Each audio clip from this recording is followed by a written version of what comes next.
Well, good evening, everybody. We want to welcome you this evening. My name is Pastor John Williams, and I have the profound privilege of serving as the president of the enlarged city of school district of Middletown School Board. We want to welcome you tonight because we are now in a wonderful season in which now you, the voters, you, the constituents, and the Middletown family have an opportunity to choose the trustees that you desire to serve on this board, as well as vote on our budget. So tonight is our candidates forum. So we invite you to meet our candidates, to learn who they are, and to make an informed decision. I had the profound privilege tonight of having one of our former school board members and former board presidents, a distinguished man and gentleman in this community, my friend, Mr. Estrada. He will be facilitating and moderating for tonight. So I turn you into his hands, and he'll take it from tonight. God bless you. Have a good evening. Thank you, Pastor Williams, for your continued leadership, and thank you to the other members of the Middletown Board of Education.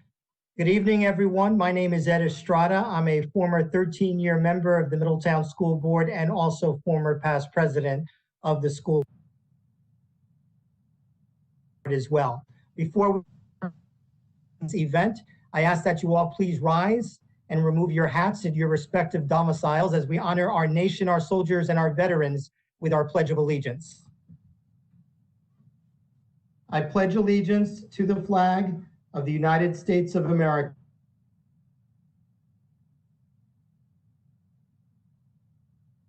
indivisible, with liberty.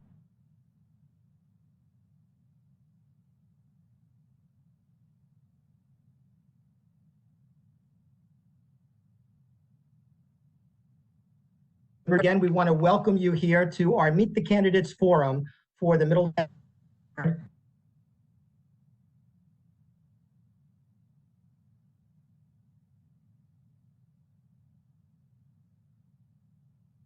Voting not only the introduction of our school board candidates, I want to go over with you what this election is all about. Our school district election this year will be on June 9th, 2020. That is on Tuesday of next week. Due to the COVID-19 situation, this will be an all absentee ballot vote. Middletown School District residents will be receiving their ballots towards the end of this week, in the next day or two. Registered voters, again, will receive their ballots towards the end of this week. Ballots must be returned to the school district by 5 p.m. on Tuesday, June 9th, for the ballot to be counted. Any ballots that are postmarked on June 9th but not received by 5 p.m. will not be counted.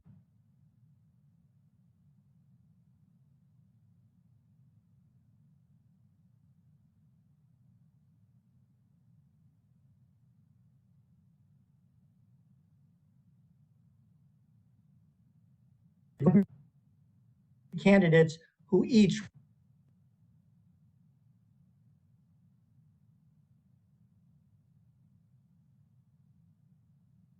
for this year's 3 board positions. Once the absentee ballot is closed self-addressed stamped envelope or drop their ballot off at the district drop box, which is located at the Board of Education office at 223 Wisner Avenue in Middletown. And also beginning on Thursday, June 4th, there will be additional drop boxes available at Presidential Park Elementary, which is located at 50 Roosevelt Avenue, as well as Monhagen Middle School, located at 555 County Route 78, also in Middletown. If you have any questions pertaining to the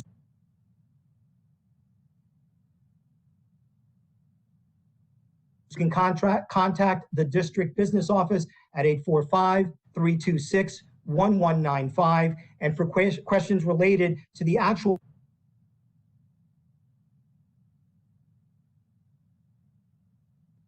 Eight four three four 1196. You can view the district's proposed 2020-2021 budget online or know more about our candidates, as their bios are also located on the website. And you can go to www.middletowncityschools.org for all of that information. And make sure that you're showing off your Midi pride by voting on the school budget and us on our school board member candidates for June 9th. The ground rules for tonight's event: each candidate will have an initial 3-minute opening statement. Once the opening statements are completed, each candidate will then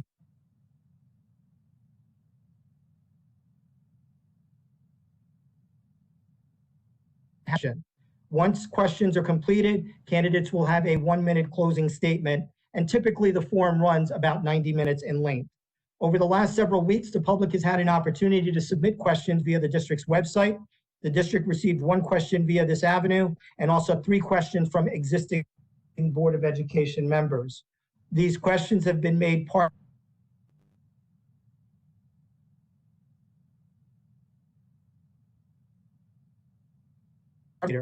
All questions were reviewed for appropriateness by the current 6 school district board members who are not currently running for election.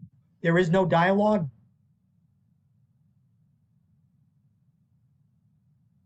The candidate can address any issue brought up during the evening during any one of their allotted time periods. In the interest of time and out of respect, we'll be strictly adhering to our time procedures.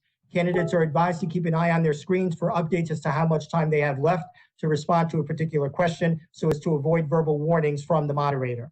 The order of candidate responses was determined by a previously recorded draw, which was performed by the district clerk and witnessed by an IT representative.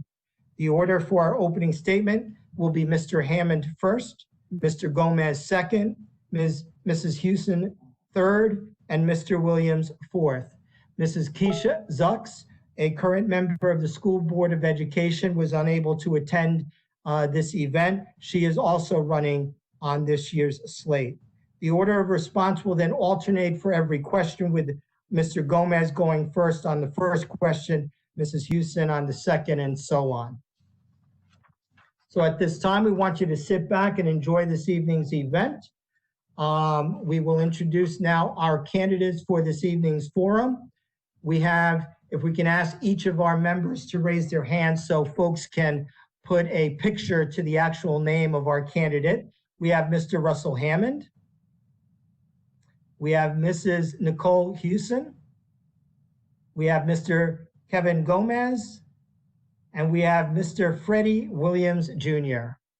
Welcome aboard, and I want to thank all of our candidates in advance for taking this leap of faith and their civic responsibilities to our school community.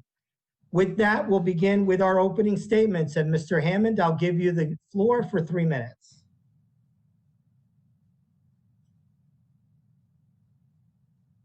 Be here. It is. Thank you, everybody who's tuning in, everybody who's watching. Thank you all. I mean, I'm not really sure. You know, I'm here. I want to give back to Middletown. I used to be a Middletown employee. I worked for the district for 6-7 years. I love it. I just love Middletown. I love everything about Middletown. Right now, I'm a professor over at SUNY Orange. So I just really want to give back. I really do. I definitely, yeah, I mean, Middletown's given me so much. It's hard to just put it all out into words. I have 2 kids who both graduated from Middletown High School.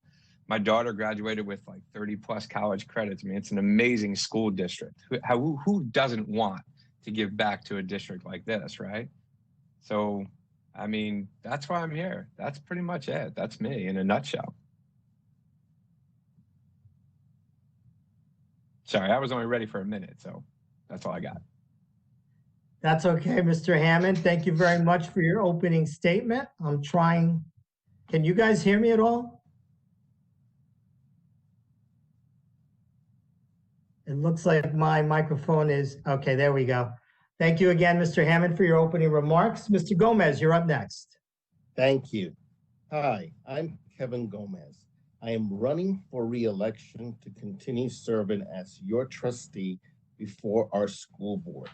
I'm running because of my passion and commitment to you, our children, and their future as a parent, taxpayer, and resident of our school district.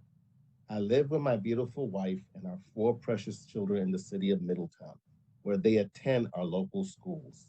I bring to the school board over 20 years of public service experience, which includes teaching in the public schools and a private law practice helping parents and children in crisis before the family court.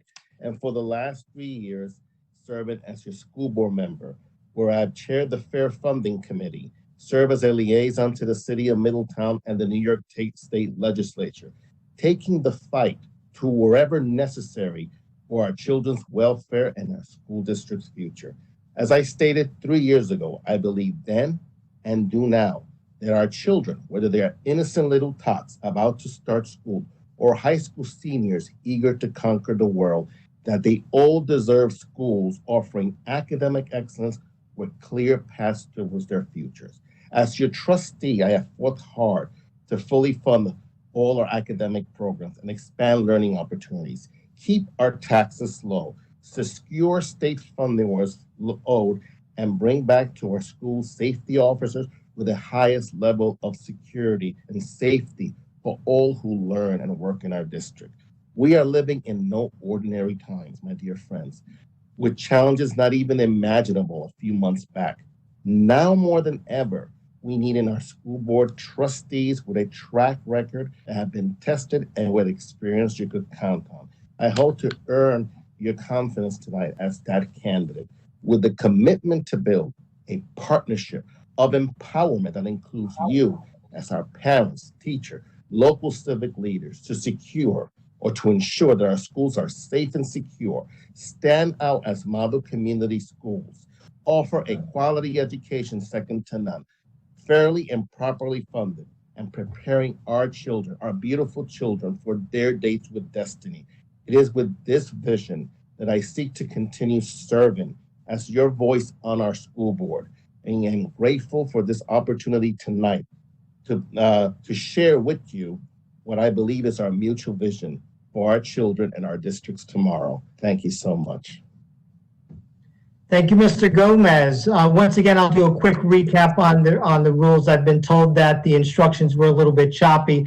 We're in the middle of our opening statements for our candidates. Each candidate will have up to 3 minutes for their opening statement, and then we'll go into our questions where each candidate will have 1 minute to.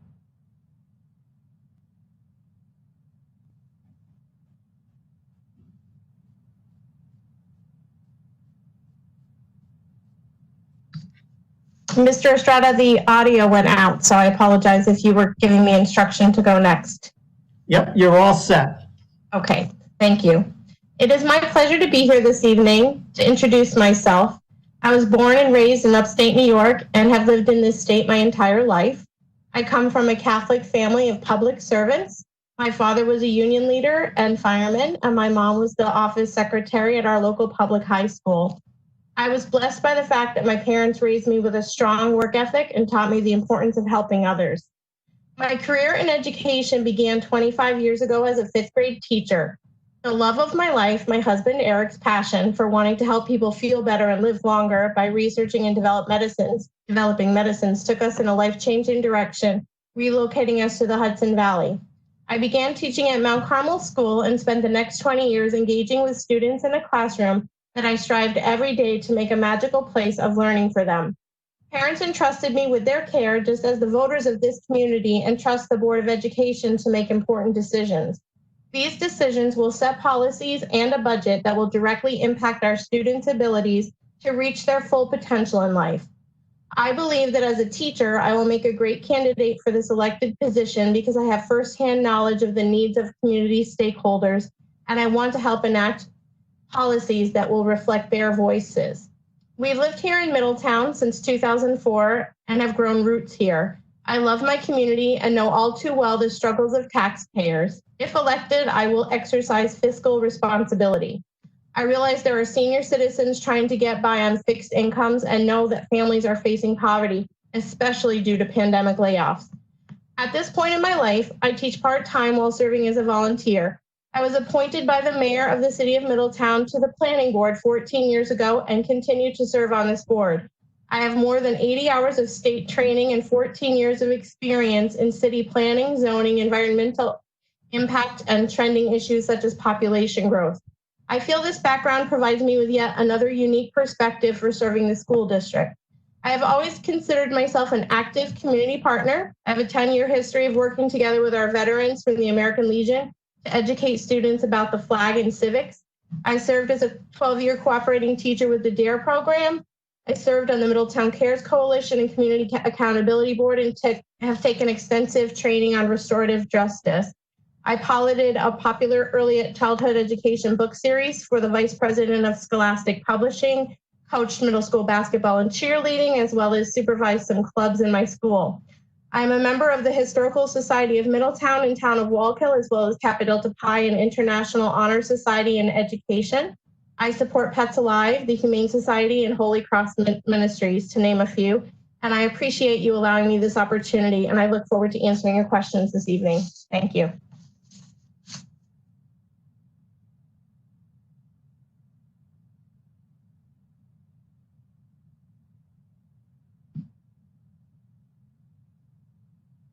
Their hand if they can hear me? Okay, I just wanted to make sure because Mrs. Houston's audio went out on me in the middle of hers, but I think I'm the only one who couldn't hear her. It's on my end. So at this time, Mr. Williams, you're up.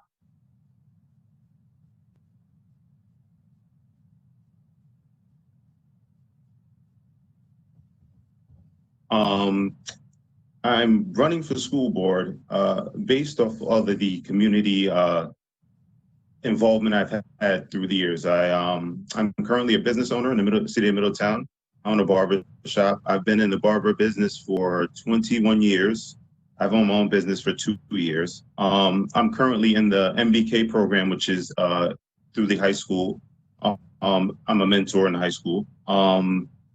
I do numerous things within the community, which I think is good to connect with the school, community and school involvement.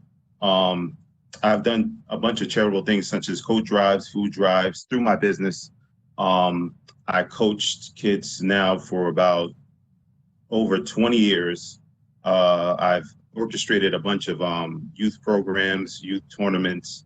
My son is currently in Presidential Park. He is 9 years old. Like I said, Middletown's a great district. I actually graduated from Pine Bush, but I've always lived in the Middletown, city of Middletown area. I'm looking forward to being able to bridge the gap with the community and the school district. I believe that's an important thing. I'm very tangible. I'm in the city of Middletown. My business is in the city of Middletown. I've dealt with youth through the school district for many years now. I also, well, basically my agenda is to strengthen that gap. I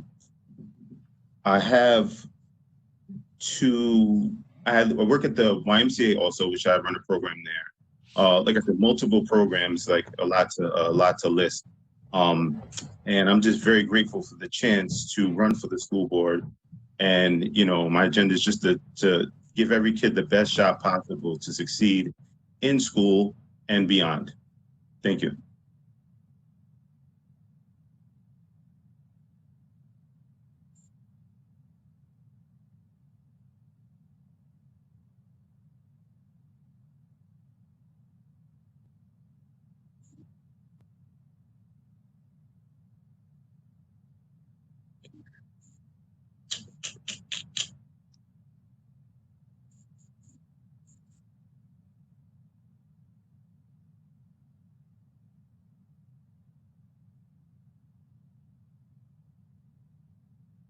Questions that relate to our local Middletown School District as the evening progresses.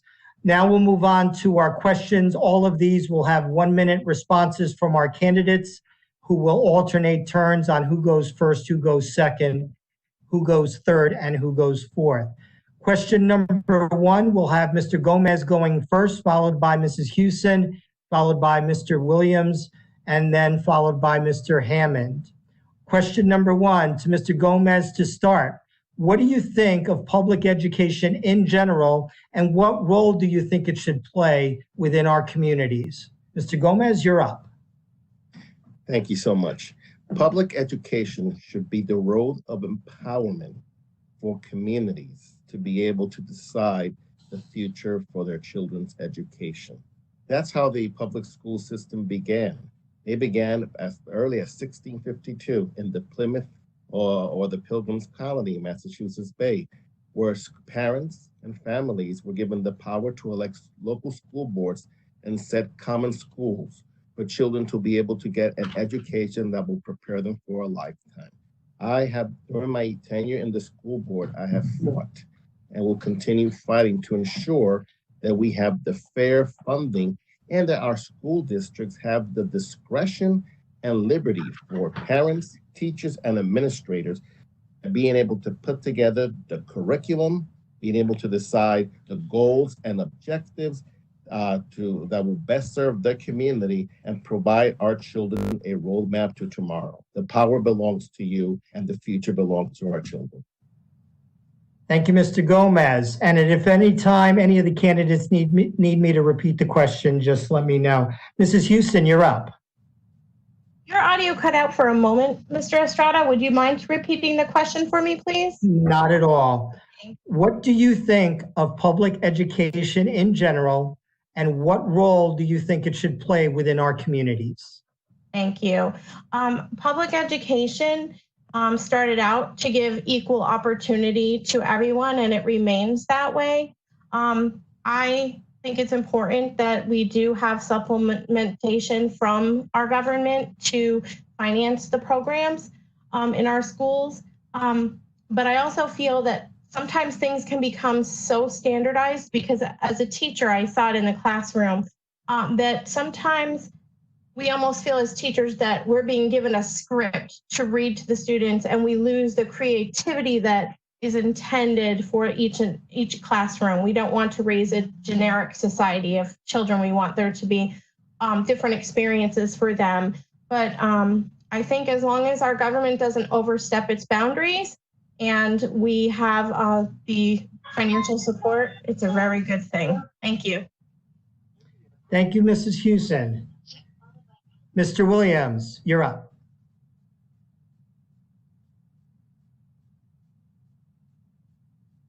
Can you repeat the question?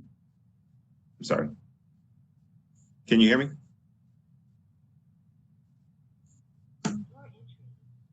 Can you hear me now?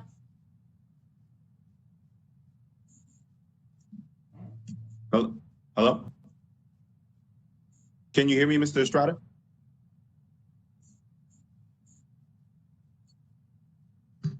I can hear Mr. Williams, but not Mr. Estrada.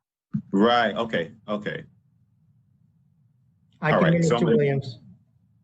Okay, yeah, I was asking to repeat the question one time, please.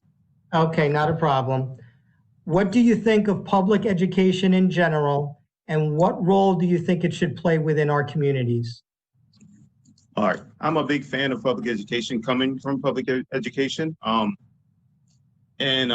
believe in public education, the environment that the kids are in, being able to build relationships and friendships within the school, within the teachers, is a main plus for being public education. And I believe that the role it plays is very important. In general, for me, I run a business and I employ certain kids from schools, from the school district, just to build up that that connection and that morale as far as like moving forward after school. So if public schools are able to do that, are able to subject kids to better things like that within a public school. Like I said, going to a public school, I loved it, and I look forward to seeing the kids and just being able to keep building with the kids. So I hope that the state and the funding, everything stays intact, and we're able to go forward with it, because it's very important. Thank you, Mr. Williams. Mr. Hammond, can you hear me? Okay, you're up and running. All right, thank you. Oh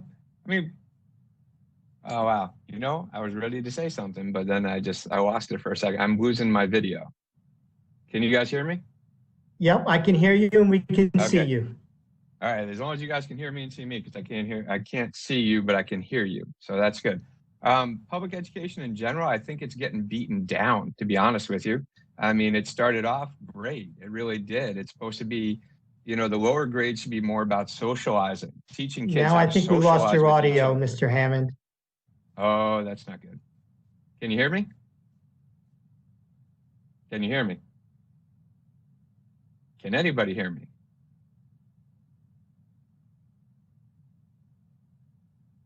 Can you hear me? I can hear Mr. Hammond. Okay. Can everybody hear me now?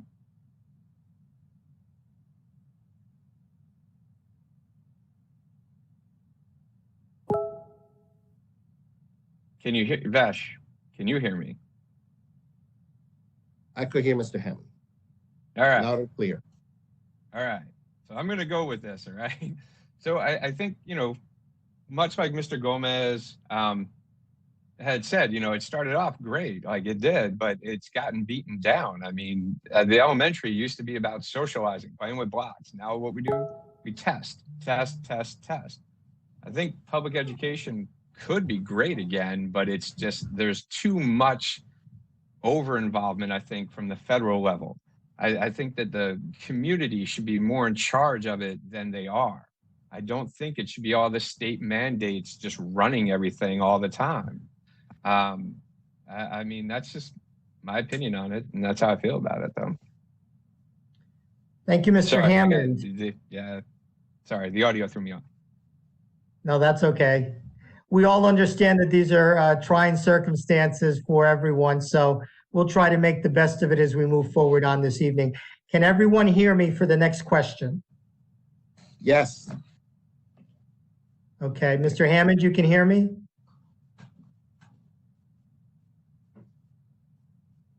I can hear you. Can you hear me? Okay, and Mr. Williams, can you hear me? Okay, we'll move on to question number 2. Mrs. Houston will start us off with this particular question. Some people around the country have called for the elimination of the U.S. Department of Education, leaving educational decisions to the state and local communities. Do you feel there is a need for the Department of Education? If yes, why? And if not, why not? Mrs. Houston, you're up. Thank you, Mr. Estrada. I do feel there is a need for the U.S. Department of Education, not the elimination of it, but I think that there have to be changes as we go forward. I think sometimes our government has overstepped its boundaries and taken control to, as I mentioned before, standardize and give it a generic feel, and that makes us lose the creativity in the classroom. So my answer is much like that to the question before. I also want to mention, as Mr. Hammond brought up, the standardized testing. We are over-testing children. The last year that I taught full-time, we were testing kindergartners in ridiculous amounts of time. And those children were supposed to be doing, like he said, blocks and easels. And I actually had to take the easel out of my classroom. So the children were at the desks a lot. And I think that when the government goes beyond where they're supposed to be with the boundaries, we can have problems. So that's pretty much my answer. Thank you. Thank you, Mrs. Houston. Mr. Williams, you're up for the question. If you need me to repeat it, just let me know. Yes, can you repeat it one time, please? Sure. Some people around the country have called for the elimination of the U.S. Department of Education, leaving education. Do you feel there is a need for the Department of Education? If so, why? If not, why not? I feel like the Department of Education, if they're doing a little too much as far as guidelines, and creating the boundaries, which I believe can stall some kids' creativity and stall their basically stall them from excelling in certain situations.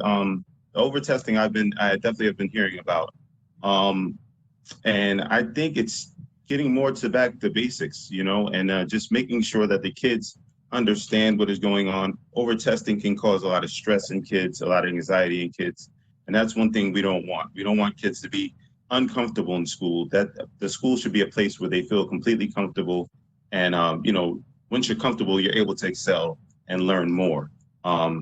So that's my take on the Department of Education involvement. Great. Thank you, Mr. Williams. Mr. Hammond.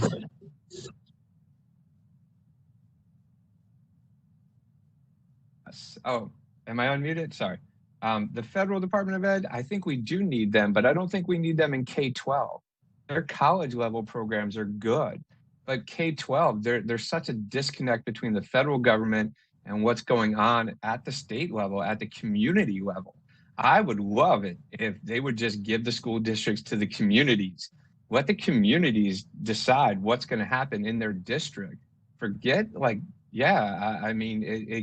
the federal government has no idea what's going on in Middletown most of the time. That's how it feels to me. It really does. I think it's over-involvement, over-regulated. And if they would just get out of the way and let the district do what it does, I think we would see a way better environment. The kids, I can't agree with Mr. Williams more. I mean, they need to feel comfortable. They need to feel relaxed. They need to feel embraced when they go to school and not be stressed about all these new regulations that are going to come down. They just don't need it. So, and I'm out of time.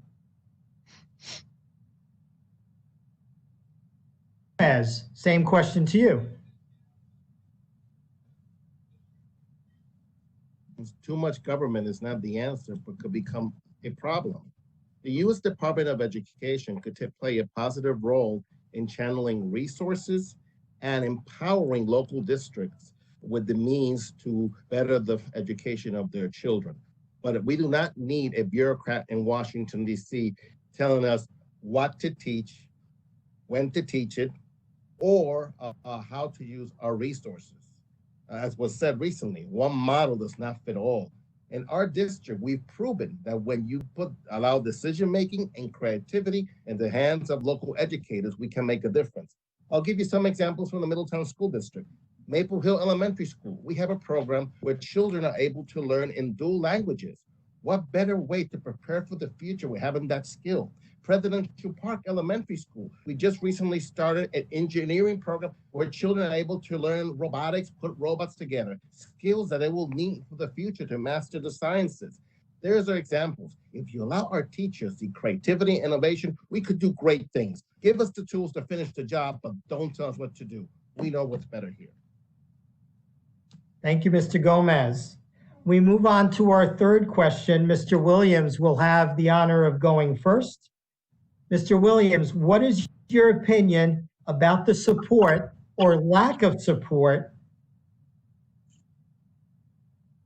in particular receives from our state government? You went out in the middle of the question, so can you repeat it, please? Absolutely. What is your opinion about the support or lack of support that public education and the Middletown School District in particular receives from our state government? I've been in the district for a while, and I'm seeing many advances as far as technology, like in the high school, the labs and Presidential Park being built and everything like that. So I think it's good. You know, there's always, almost in every situation, there's always room for improvement. But with the city of Middletown and seeing the buildings and the classes and the technology and everything stepping up the way it has, I think it's a pretty good thing that we're getting from the state. And like I said, there's always room for improvement, but I'm feeling pretty good about the way that Middletown is being received in this situation.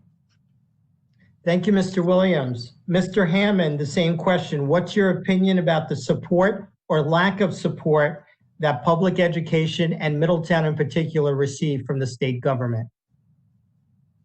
I think, if I'm not mistaken, I think we're up to what? New York State owes Middletown something like $48 million in funding.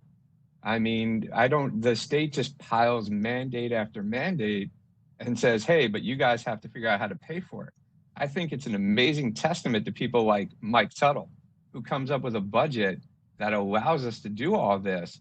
But if the state gave us all the money that they owed us, it's almost what, a quarter of our annual budget? I mean, $48 million is a lot of money. You can build a building and furnish it with nice computer labs for $48 million. I don't think we get enough support from the state. I think the state should actually either back off of these mandates or fully fund the mandates before they come out with the mandates. It's a little bit insane. I mean, just imagine what we could do with that $48 million though.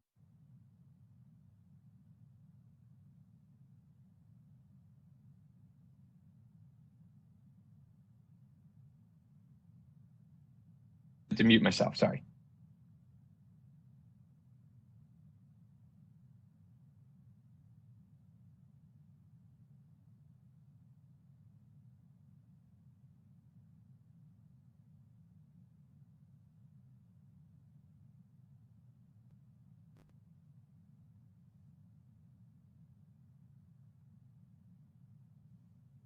Can everybody hear me? Now I can. Okay. Same question to you, Mr. Gomez. As well, I believe the New York State formula of funding our schools is a bag of broken promises, where we have institutionalized systematic discrimination that hurts districts that are of lesser economic means. We already have had 2 court decisions, one in 2003 and one in 2018, that reaffirmed our children's right to a constitutional right to a sound basic education based on fair and equitable funding. The state legislature passed legislation in 2007, creating a foundation aid formula to address that. Yet since 2007, we have never received the money owed. With the Hudson Valley right now owed over $220.2 million in foundation aid, and our district about as much as $51.7 million owed. Imagine if we had that. Imagine if the state of New York eliminated the unfunded mandates. Not only could our property owners could see a tax reduction, but we will have resources that we adequately need. I recently spoke before the New York State State Senate Education Committee and called for an equal opportunity empowerment strategy that will allow money directly to be sent to the school districts, where at the local level, we'll be able to decide how to disperse them and how to use them to meet the academic needs of our children, and all the other needs our school districts have. Let's start taking steps in the right direction. And I want to continue working for that to make sure that our voices are heard. Thank you, Mr. Gomez. Mrs. Hewson, same question to you. Thank you. So I agree with the other candidates. I see the state as an obstacle that prevents our children from receiving the funds in a timely manner or with the strings attached. I see a lot of politics. I see rural versus urban in the way the money is distributed. I hear more rural areas complaining even more than us. I personally feel that our district handles that difficult situation beautifully with grace. We do our best to avoid obstacles. We are innovative, we're creative in our solutions. And I say we because I hope to be on the board, but I like the way the board is handling it now at present. We have the lowest median income in our area, but we pay the highest taxes. And I somehow feel it's very inequitable. Thank you. Thank you, Mrs. Hewson. Before I get to the next question, can all the candidates hear me? I can hear you. Okay. Yes. Yes. Question number 4, we'll start off with Mr. Hammond. What do you believe is the primary role and responsibility of a school board member? Once again, what do you believe is the primary role and responsibility of a school board member? Mr. Hammond, you're up. I think we should be taking what the public, what the community is looking for in their school and trying to incorporate it into the district. Obviously, I don't think it's about my personal beliefs, my personal feelings. None of that should come into play when we sit up there. Although, I mean, I've been known to get kind of passionate about education. And I think, public education deserves that kind of passion. I've seen Mr. Gomez get very passionate, and I love that about him. I really do. but we should be taking what the community wants, what the community needs. And that's what we should be trying to incorporate into the district. We should be watching out for the fiscal responsibilities. And I mean, Middletown has done great things as far as being fiscally responsible has. I mean, it's been amazing. I've only been back in Middletown for 12 years, but the district is what brought me back to Middletown. I didn't come back to Middletown because I had no place else to go. I came back to Middletown because the district was doing so great at that time. Thank you. Thank you, Mr. Hammond. Mr. Gomez, you're up.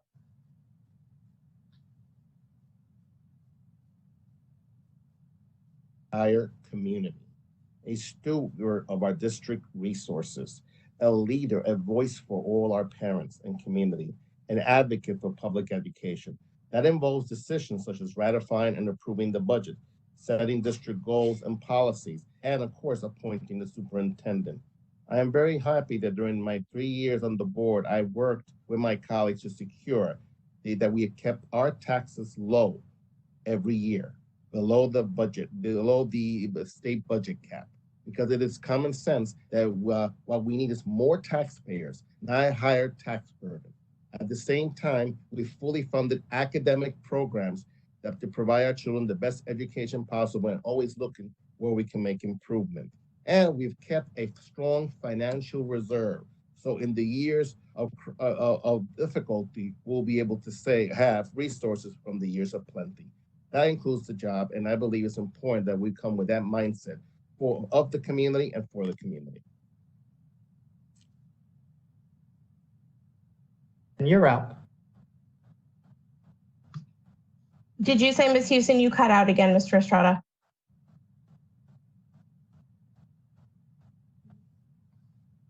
Can you hear me, Mr. Estrada?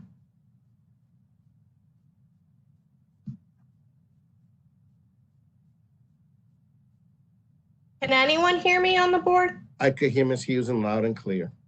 Yeah, And I it is can my hear you turn. too. Okay. I didn't want to cut in line, but I wasn't sure if he was speaking to me. Thank you. Yeah, I was. Can you hear me now? I can, Mr. Estrada. Thank you. So Okay. I believe that the roles and responsibility of board members are to build a fiscally sound and transparent budget, to hire the superintendent, of course, to establish and evaluate policies and change them in this ever-changing world. As you can see, this whole pandemic, that the state gave options and the board had to implement them, making the best choices with the multiple choices they were given.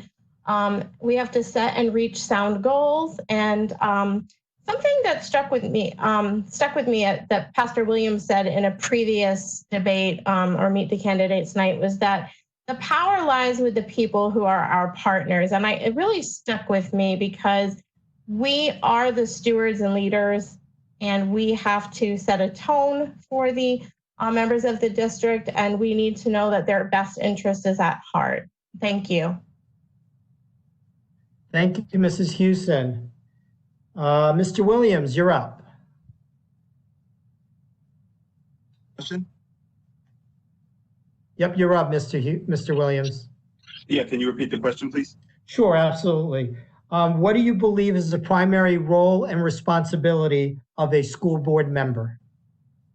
Okay, I believe the role is to set a fair policies that benefit the kids, and teachers, the overall district, and fiscal oversight, and the role and the role of a school board member should be to build with the community. The schools are within the community. So I feel like we need to bridge the gap with the community and the school district.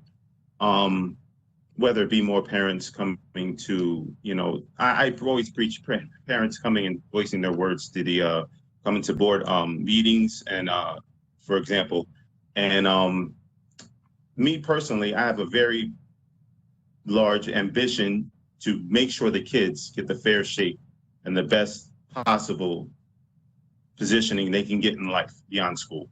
So that's how I feel, what I will bring to the table for a board member.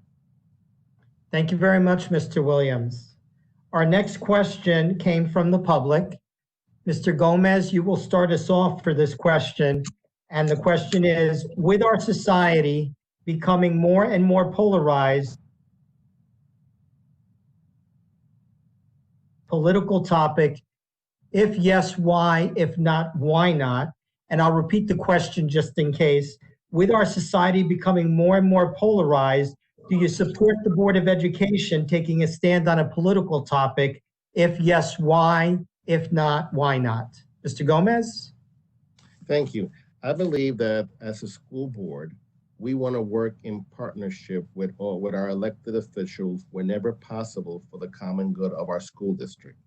Our district is very diverse. We have parts of our district that voters identify Republican. We have parts of our district where voters identify as Democrat, and we have parts where they identify in a more diverse manner. But whatever it is, we need to work wherever there is a good idea out there to put it forward and make it happen. There may be issues that happen at the political, a more political level where I think we have to speak, especially if it affects parents' rights, the values we share as a community, and also the education of our children. And I've been vocal in that area. I'll give, for example, when the governor of New York wanted to propose or make it possible for sex offenders who've been released from prison to vote in the school district, I voiced my opposition to it. There are other ways to be able to allow them to exercise their right to vote as opposed to exposing them to our children. That's an issue that affected our school district. The governor recently proposed reinventing education and put a committee of educators from around the state. But there was little from district input. If you want to know how whether social distant learning work, tap into the parents, tap into the teachers. We need to make sure that anything that affects us, that our voices are heard. So there may be times that we have to voice them, but our district at the end of the day should be about reading, writing, and arithmetic and prepare the children for the future. And then prepare to work, whether elected officials are Republican or a Democrat or independent. I believe we need to continue working for the future of our children so they could be tomorrow's leaders. Thank you, Mr. Gomez. Mrs. Houston. Thank you. So when you can't control what is happening around us, we have to control the way in which we respond. I don't think there's any way that we can completely leave some issues out of the school board, but we can do our best to not politicize them, to work in a bipartisan fashion. I'd like to speak a little bit about something Mr. Gomez brought up, which is the bail reform law in New York State. I understand there were good intentions behind passing it, but there are issues with the bail reform law that pose safety threats to our children. Recently, a Rockland County man was arrested and charged with various drug charges after police found him in possession of 2 bricks of heroin near an elementary school. That was less than a half hour from here. He went into New Jersey, but he was a New York man, and New Jersey had the bail reform law in place as well. And that he was just let go. So some of these issues we have to address, but we don't have to be political. We have to be adults. We have to be kind and mature in the way we express our opinions. Thank you. Thank you, Mrs. Houston. Mr. Williams. Yes, I agree with Mrs. Houston on the maturity level of the adults dealing with something like this, with the politics. It's very important that the surrounding city of Middletown, that board members, city officials, we are on the same page. You know, representation needs representation, you know, overall. So I believe it's very important. You know, we vote, we get in people in place that are for school, whether they have kids in it or not. You know, the kids are the future, like Mr. Gomez keeps, you know, he said. So to reiterate on that, I believe it's very important. School and state, you know, as far as that, we have to come to a common ground and move forward. You know, there's no complacency when you go back and forth with the politics. So I think, like Ms. Houston said, be mature about it and, you know, do what's best for the kids and the staff. Thank you, Mr. Williams. Mr. Hammond. So politics are so polarizing, and I think for a school board to take a public stand on a political issue, it needs to be a unanimous thing. It needs to be everybody has to be on the same page as far as taking a stand on a political issue. I mean, everybody here, I'm sure we all know this. Politics, you can start a great argument at any family reunion, just bring up politics. And I guarantee you it'll turn into an argument. So taking a political stand, you always run the risk of making some parents feel like they're not as valuable as other parents. And I would want to avoid that. I would like to just leave politics off to the side as much as possible. It is a great divide. It really is. It's a big divisive thing.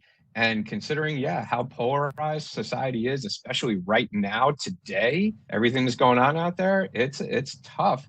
But I think that there are certain situations where, yes, the board should take a stand as long as it's a unanimous thing. Thank you.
Welcome back, everybody, to our Meet the Candidates Forum here at the Middletown Board of Education. We apologize for our technical difficulties. I just want to check, was Mr. Hammond able to complete his comments regarding the last question about society and polarization? I believe so. I mean, Okay. it all came through, yeah. Okay, so we'll move on to question number 6. Mrs. Houston, you will lead us off in this particular question. And the question is as follows.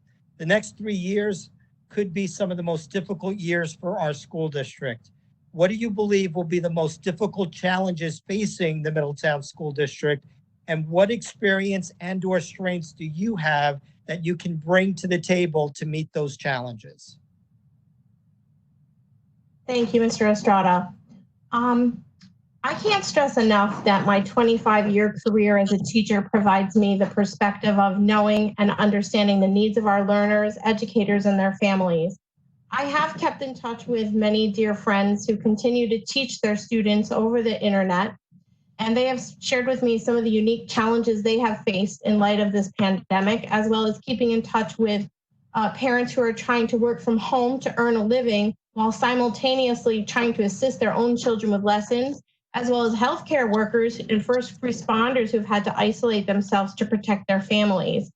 Our upcoming 2020-2021 academic year, with all of its uncertainties, may leave us more vulnerable than before, but it also provides us an opportunity to be our best, to successfully find creative and innovative solutions by adjusting policies and expanding our knowledge to move forward with positive outcomes.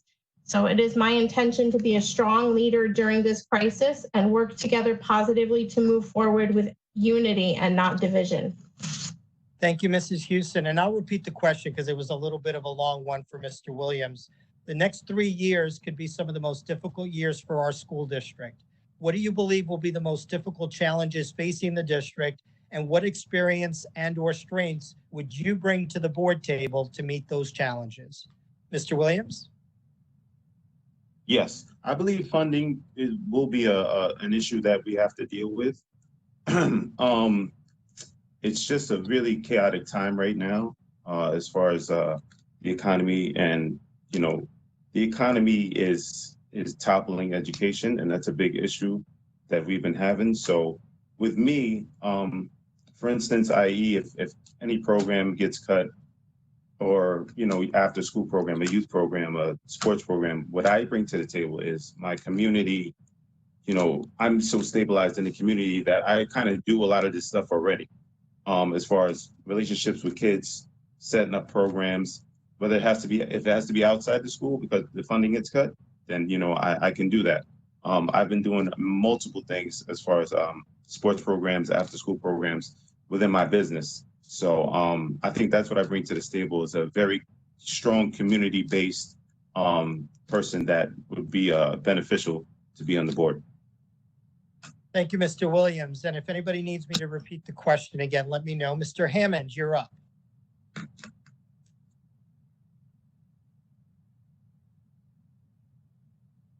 Oh, sorry, I forgot to unmute myself. That's okay. I've had to deal with P&L statements for companies running a $240 million a year budget.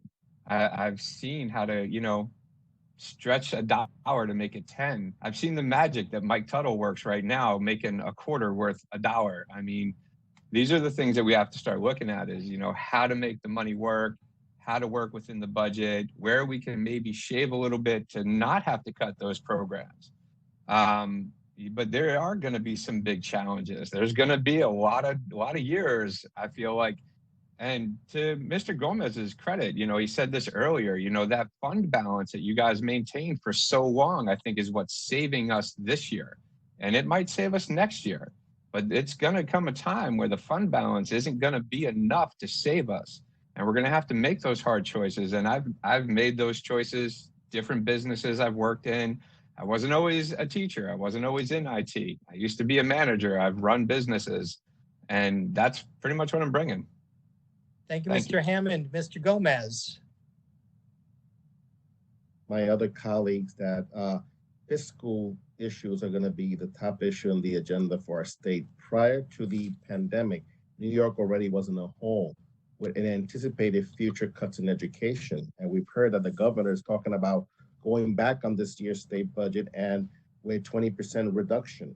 I believe at the local level, we need to continue to be a voice for our district and see how we could plan in a way that's effective, in a way that is strategic as to how we use our fund balances, how we keep our tax levies low, to be clear on our school district mission and vision, clarify our district instructional goals, examine our student needs, understand how our district's spending trend, and work with the local business community, with labor, and stand solidarity with our taxpayers.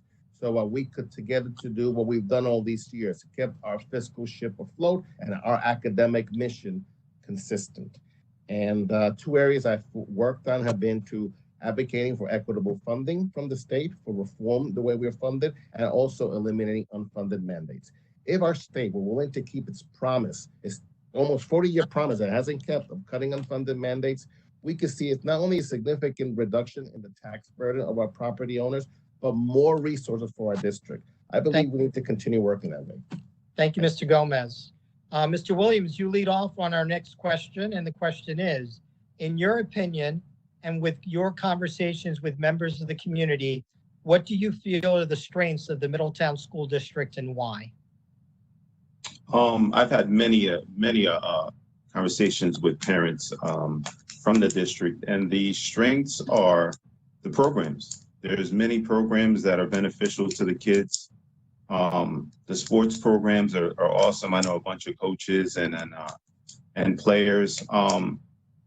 Being a mentor in the MBK program in the high school, I was able to access the school, and I hadn't been in the high school in years. And just to see the layout of the, I've been to the bottom part of the high school where you have the labs and stuff like that, and it's just awesome. So even my lady, she's a real estate agent, so she has a lot of families coming in from the city, and they always ask the question also, like, what does Middletown have to offer? And I tell them a lot of good programs, a lot of good teachers, a lot of good coaches, a lot of good administrators.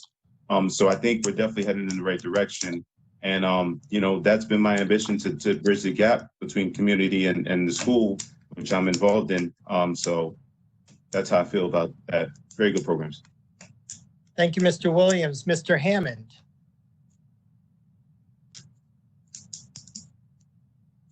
So, I mean, the strengths of Middletown, I mean, Mr. Williams is 100% correct. The programs that Middletown runs are amazing.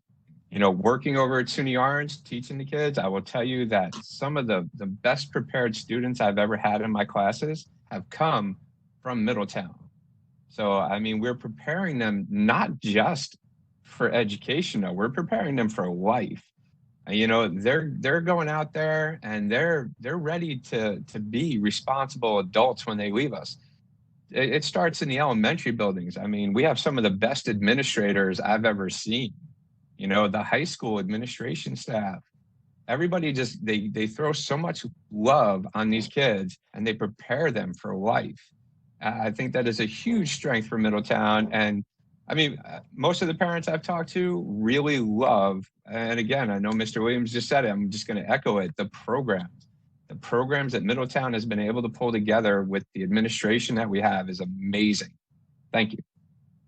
Thank you, Mr. Hammond. Mr. Gomez. What makes the Middletown School District special?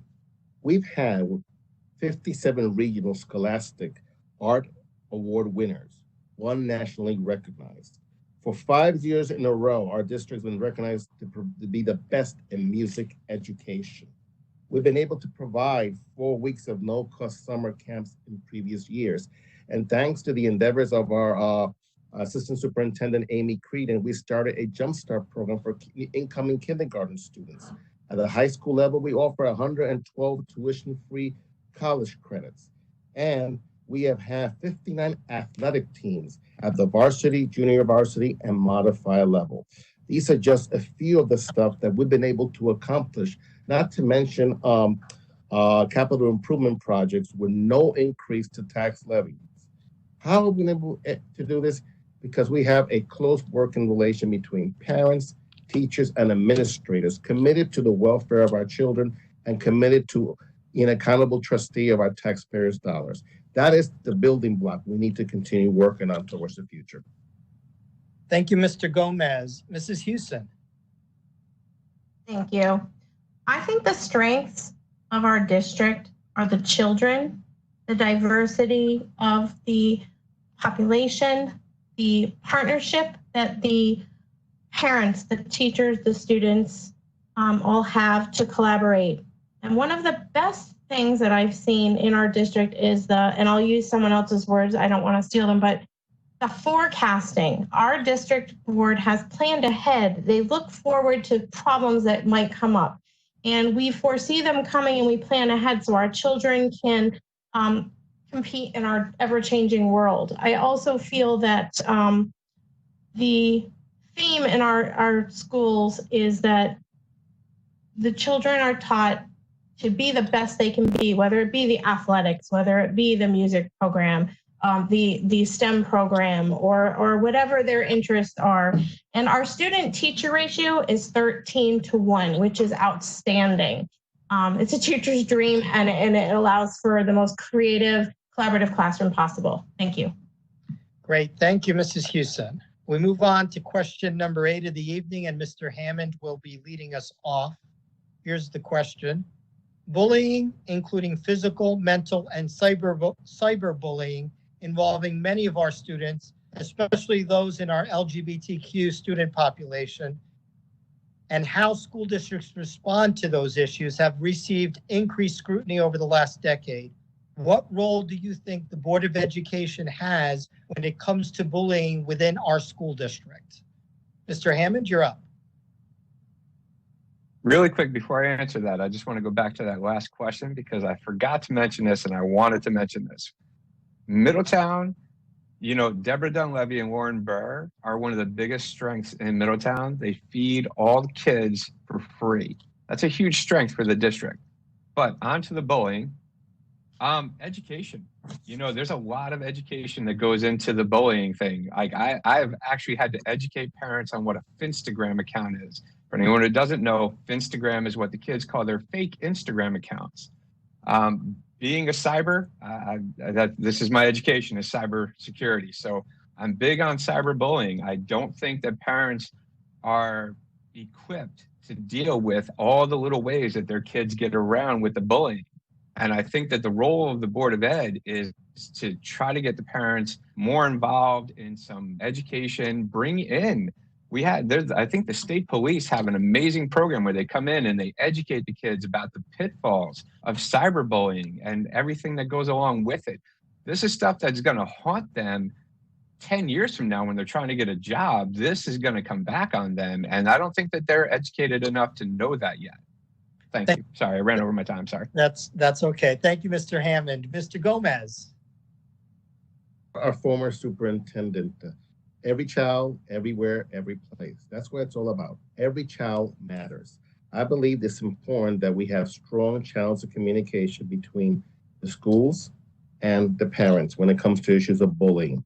That if a child is being bullied or a child is bullying, that appropriate notice be given, and the immediate steps be taken to help that child cope with that, overcome that, and prevent tragedy.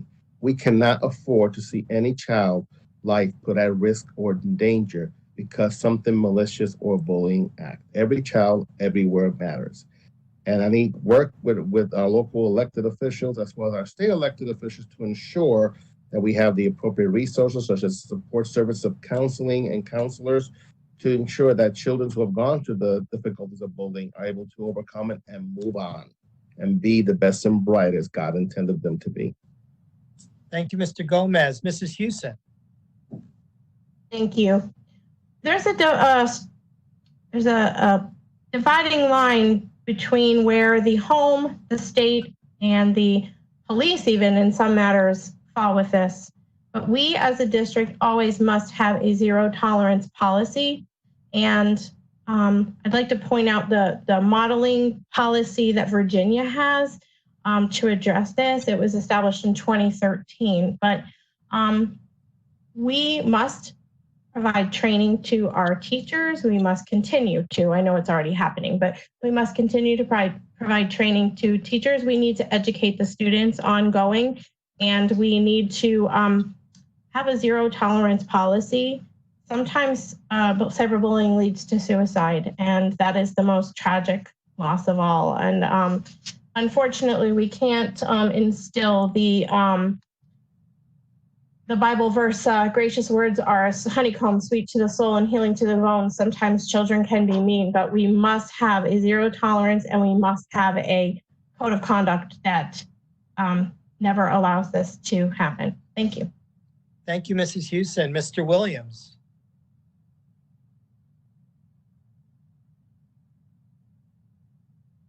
Can you repeat the question? Sure, absolutely. Bullying, including physical, mental, and cyberbullying, involving many of our students, including those in our LGBTQ community, and how school districts respond to those issues have received increased scrutiny over the last decade. What role do you think the Board of Education has when it comes to bullying within the school district? The Board of Education, it's definitely important that we strengthen the community and the board members' relationship. Bullying is a terrible thing. I personally have dealt with kids within the district that have came to me recently with the bullying issue and the parent. So, you know, being a coach and being a mentor, I've dealt with a lot of issues like that within a team, you know, against another team. And I always run a very tight ship when it comes to bullying, cyberbullying.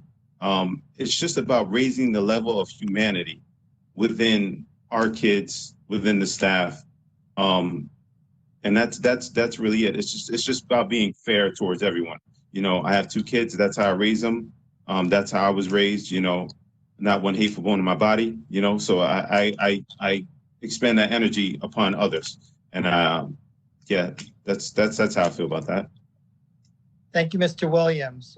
The next question is along the lines of our last question, and came from a member of the public.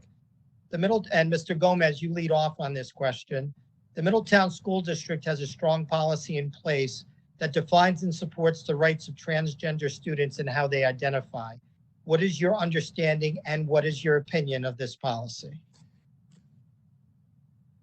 I believe that the privacy rights of all students matter, whether it involves girls, boys, or students who identify as transgender.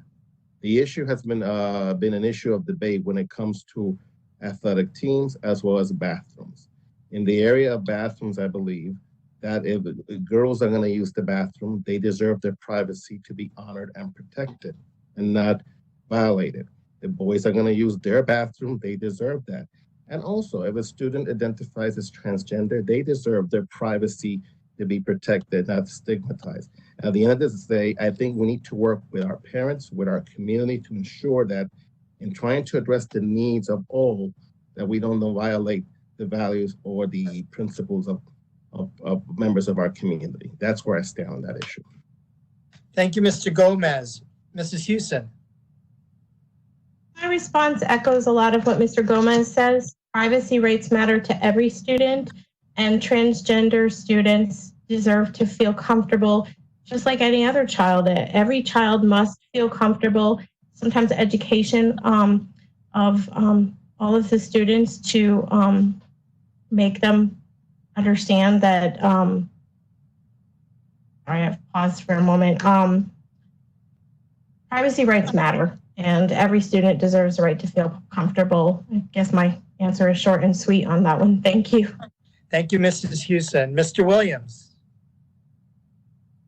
Once again, the humanity level has to be, brought up to everyone. Human rights, are involved when it comes to something like that. And I think we have to educate parents on how to deal with certain situations like this one. Education is key. So if a kid does not know how to deal with that situation and gets uncomfortable, then they act out. So if at home, because the kids go home after school, so there has to be more education at home on how to deal with certain situations like this. like I said, human rights come into play. Everybody has rights, to live, breathe, and act accordingly. So me personally, I'm a big advocate for human rights and not bullying, and just being able to live and go to school and just be comfortable and just being able to be a regular child, in school. So that's how I feel. Thank you, Mr. Williams. Mr. Hammond. I think the policy is great. I mean, it is. It's a great policy, but it's kind of pointless unless you're going to educate. And I'm going to echo with what Mr. Williams just said. I mean, education. You have to educate the kids. You can't just say, hey, here's the policy. You have to follow it. Educate them. I think everybody's rights need to be respected. I absolutely agree with that. Privacy has to be respected. There's nothing wrong with putting in, like, trying to designate gender neutral bathrooms. It gives everybody privacy and it allows people to be who they want to be. And I think that everybody should be whoever they want to be.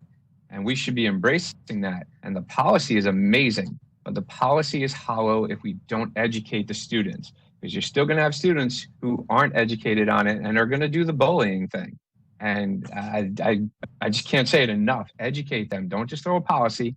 Educate them on why we have that policy. Thank you. Great. Thank you, Mr. Hammond. We move on to question number 10. This question comes from a little bit of personal experience, and it's the reason why my wife doesn't allow me to go to the supermarket with her. So we're going to have a little fun with this one. And Mrs. Houston, you will be leading off this question. And the question is, you're walking, now this is pre-COVID. So pre-COVID, hopefully we'll get to post-COVID when the atmosphere on how someone goes to a local store resembles what's happened in the past. Excuse me, Mrs. Houston. So you're walking into a local store and you're stopped by someone who recognizes you as a school board member. They begin to complain about an issue with their respective child and their teacher. How would you handle that situation as a school board member? That is an easy answer for me, because in all of my years of teaching, I always really appreciated it when people followed the proper chain of command.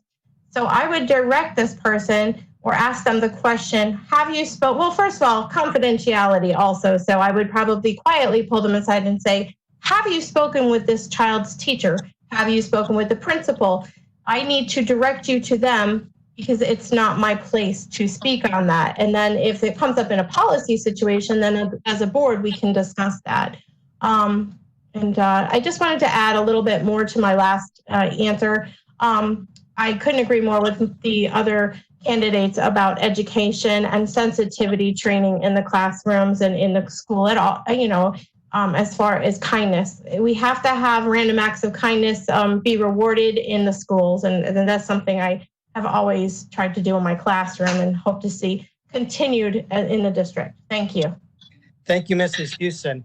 I'm going to change the question a little bit for Mr. Williams. Mr. Williams, you're a local business owner. So you're in your barber shop and somebody walks in for a cut and they start to complain about how their teacher and their child aren't getting along. How would you handle that situation as a school board member? Got you. So I'm a good listener. Being a barber for over 20 years, you learn to listen and just respect people's, outlook on things. But my thing is always, how proactive were you in approaching the problem or approaching the teacher and taking the proper steps, to resolve the problem? So bringing to the board, if anybody was to, if I, God willing, make the board, if anybody did come to me and complain, like I said, I'm a great listener and I respect people and their thoughts. But I would react by saying, following what Mrs. Houston said, the proper chain of command. I'm a great listener. I'm only able to do so much for you, but I will listen and I will take your comments and your concerns seriously. And, I will relay a message to where it needs to go. Thank you, Mr. Williams. Mr. Hammond. Oh, I'm good with this one. You know how many times I've been stopped at Home Depot just because people know I used to be a staff member? Just as a staff member, I would get stopped. Oh, my son's teacher. Oh, my daughter's teacher. And I always did the same thing. I would listen. I'd say, okay, well, I can't personally do anything right now, but have you talked to the teacher? If you're not getting any place with the teacher, have you talked to the building administrator? This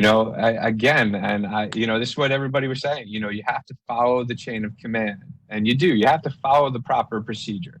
There's no shortcuts. Just because I'm a board member doesn't mean I'm going to just magically call your student's teacher and say, hey, take it easy. It doesn't work like that. So you have to listen, though, and you have to hear them out. You have to let them vent it out, because sometimes just letting them vent it out makes it better for them. Just somebody to listen. Sometimes that's all people really need. So that's a great thing. But, maybe as a board member, I might, like a week or so after that, might follow up with the building administrator, just say, hey, I saw this parent. Did they ever get around to calling you or anything? Not making a big deal, not making a federal case or anything like that, but just a little follow-up. That would be about it. Thank you. Thank you, Mr. Hammond. Mr. Gomez. As a board member or trustee, I take very serious at heart my responsibility as being the eyes and ears, voice of our community. And like my fellow candidates have indicated, whenever a parent, and it's happened, come to me about an individual issue, again, I see it is my responsibility to refer them to the proper chain of command, to refer them to whether it be at the district, at the school level, which in most instances it is. I think one important thing we know is that our administration is very proactive in responding. And so I always refer them to the proper chain of command to make sure that they get the right answers and be able to address each issue according to its needs. Thank you, Mr. Gomez. We'll move on to question number 11, and Mr. Williams, who will be leading us off on this question. And the question is, this year, the Middletown School District is proposing a nearly $200 million budget and a tax levy increase that is below the state's tax levy cap. What is your opinion of this year's budget? And as a candidate, are you in favor or not in favor of the budget? If you are in favor, why? And if you're not in favor, why not? I'm sorry, can you repeat it? Sure. This year, the Middletown School District is proposing a nearly $200 million budget and a tax levy increase that falls below the state's tax cap. What is your opinion of the budget?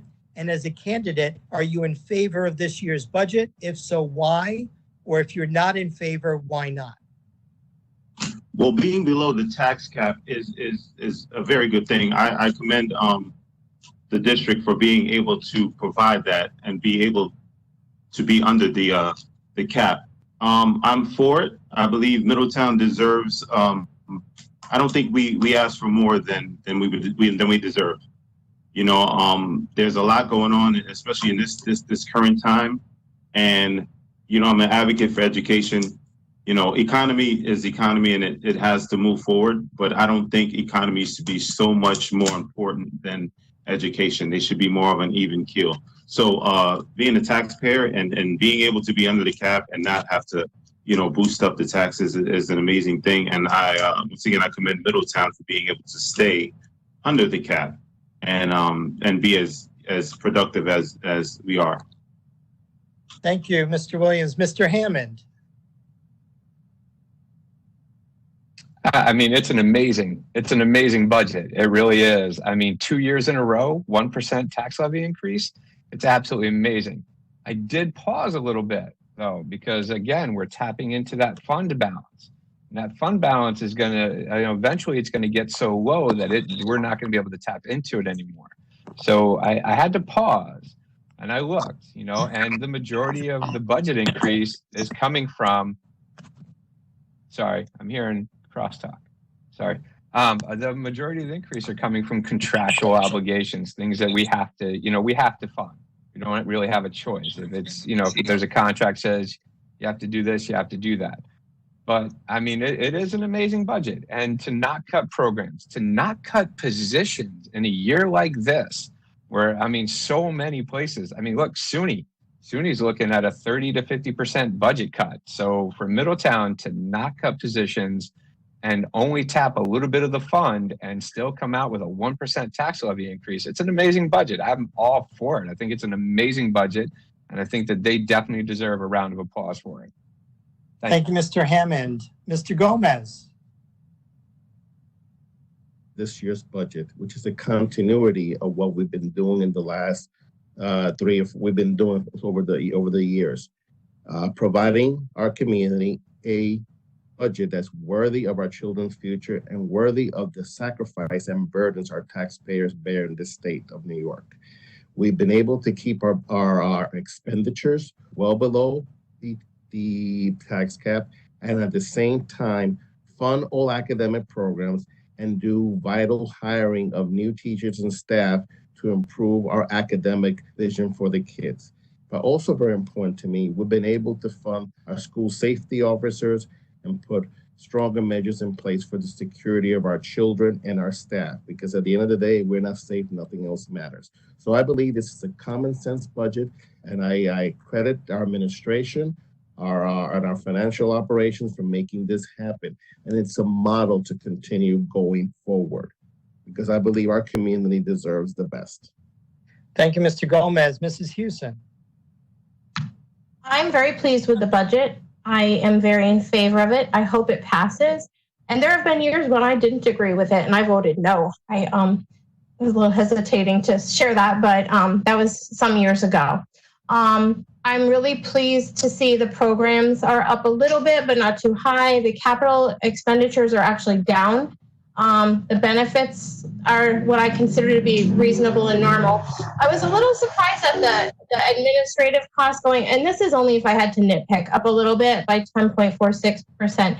My fear would be if we don't see this budget passed, we will lose the 18 teachers that they want to hire.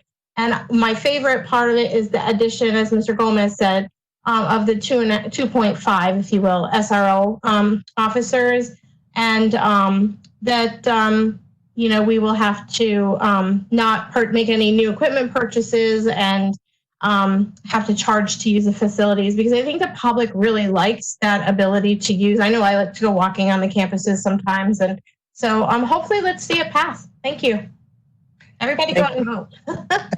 Thank you, Mrs. Houston. Not go out. I'm sorry. Fill out that paper. Thank you. That's right, the absentee ballot. Thank you, Mrs. Houston. We move on to question number 12. Mr. Hammond, you'll be leading us off for this question. The next 3 years are anticipated to be economically challenging for school districts, and talks of extreme budget cuts and layoffs versus tax increases will be topics of discussion. What would your priorities be in a school budget if the district is faced with having to cut programs and/or positions? And I'll repeat the question again. The next 3 years are anticipated to be economically challenging for all school districts, and there are talks of extreme budget cuts and layoff versus tax increases, and those will be topics of discussion. What would your priorities be in a school budget if the district is faced with having to cut programs and/or positions? Mr. Hammond? That is a really tough one, because sometimes you cut positions and you have to cut a program because now you don't have the people to run that program. So, it's something that I think everybody, like any business, and I'm not comparing education to a business, but certain aspects of it are a business. You have to really think before you do these things. And it's tricky. You don't want to raise the tax too much. Like you want to avoid hitting that tax cap. And I understand that, because our community, you look at the median income in our community, you don't want to put a greater burden on them, So it's a really tough one. But I would have to say that no position should be off the table. Like, it shouldn't be, well, we can look at this position, but we're not going to look at these positions. I think when it comes to cutting positions, you want to try to cut something that isn't really going to hurt our students, and that's hard because I think Middletown runs such a tight ship that every position is going to affect our students. It really is. SROs, tech, clerical. There's no position that you can cut that isn't going to hurt. But sometimes you have to make the painful choices. And it's as tough as it is. I've had to make the painful choices before. And I think you just have to have an open mind, and everything has to be on the table. Thank you.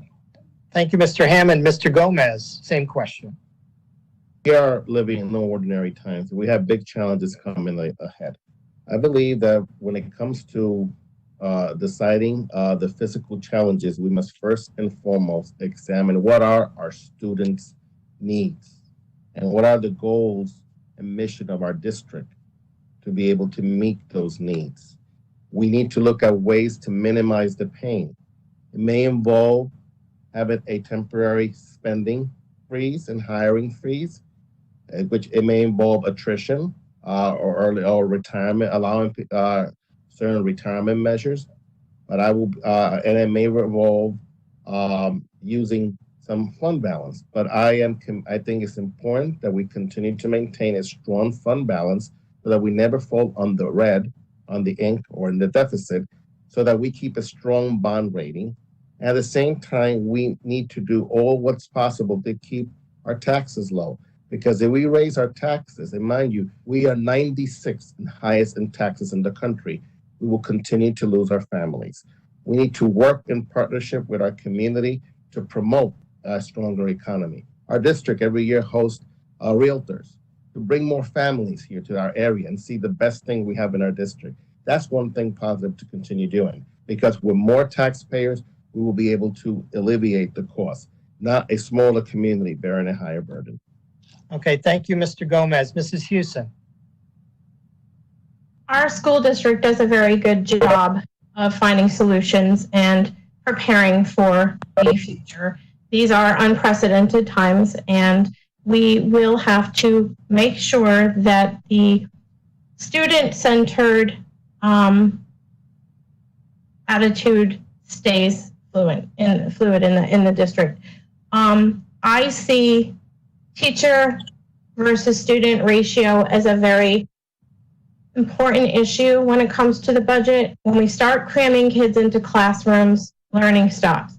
But then we have to go back to what Maslow said: if a student's basic needs aren't being met, then the child cannot learn. So we have to make sure that the children are still, those who cannot afford it can still have meals at school and so forth.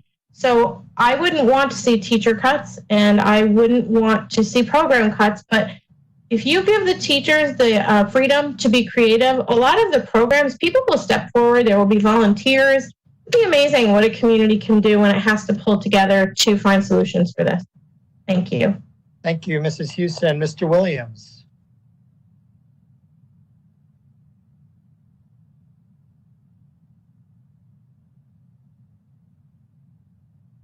Is Mr. Williams there? Yes, can you hear me? Yep, I can hear you now. Okay, yeah. It's to echo what Mr. Hammond was saying. You don't want to lose programs in any aspect. It's a give and take. You don't want to lose the programs because you don't know what the effect it does have on the kids, that it does have on the teachers who, that's their living, and that affects them greatly. So, and also what Mrs. Houston was saying was community outreach. And I do a bunch of charitable things and fundraisers and things as such. So I believe that that's why the community, that relationship with the community is very important. So that just in case we do lose anything, we can kind of build it back up, outside the school. Thank you, Mr. Williams. We move on to our next question. Mr. Gomez, you'll lead off here. In your opinion, what are your thoughts and how important do you think extracurricular programs such as choir, band, dance, sports, and other clubs are to the middle population, and why are they important? I believe those programs that you mentioned are very important because they bring out the best in our children when it comes to their talents, their dreams, aspirations. It gives them the confidence that they are creative and they have a lot to offer our community and our country and the future. And it's part of our tradition, whether it be the football games, the marching bands, the art competition, or the sing or high school or junior or middle school dramas.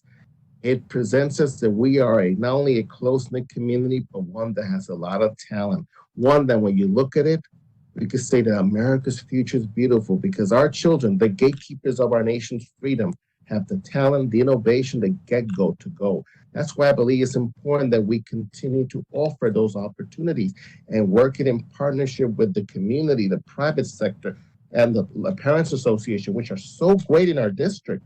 We have and our teachers that put overtime to make these happen, that we have we continue to have this for our children. It's a beautiful legacy. It's what makes our district special, and what makes us want to say, go Midi Pride. Thank you, Mr. Gomez. Mrs. Houston. Part of our school's missions, our Board of Education mission statement, is that we will enable all students to reach their full potential and to become lifelong learners. And extracurricular activities are invaluable to that development and accomplishment, to having people become productive members of society and proactive. Because these children grow up to be volunteers who might teach or coach or, share in some way. So I believe that extracurricular activities are invaluable, but they don't have to be expensive. They help develop self-esteem. They help create that sense of Midi pride that we're also happy with. And they also help students prepare for higher learning, getting ready for college. I mean, how many college applications look for that when they're choosing their student or academic population? So my focus would be on finding affordable solutions if we have to make cuts in those areas, not cutting them ever. They're just too valuable. Thank you. Thank you, Mrs. Houston. Mr. Williams.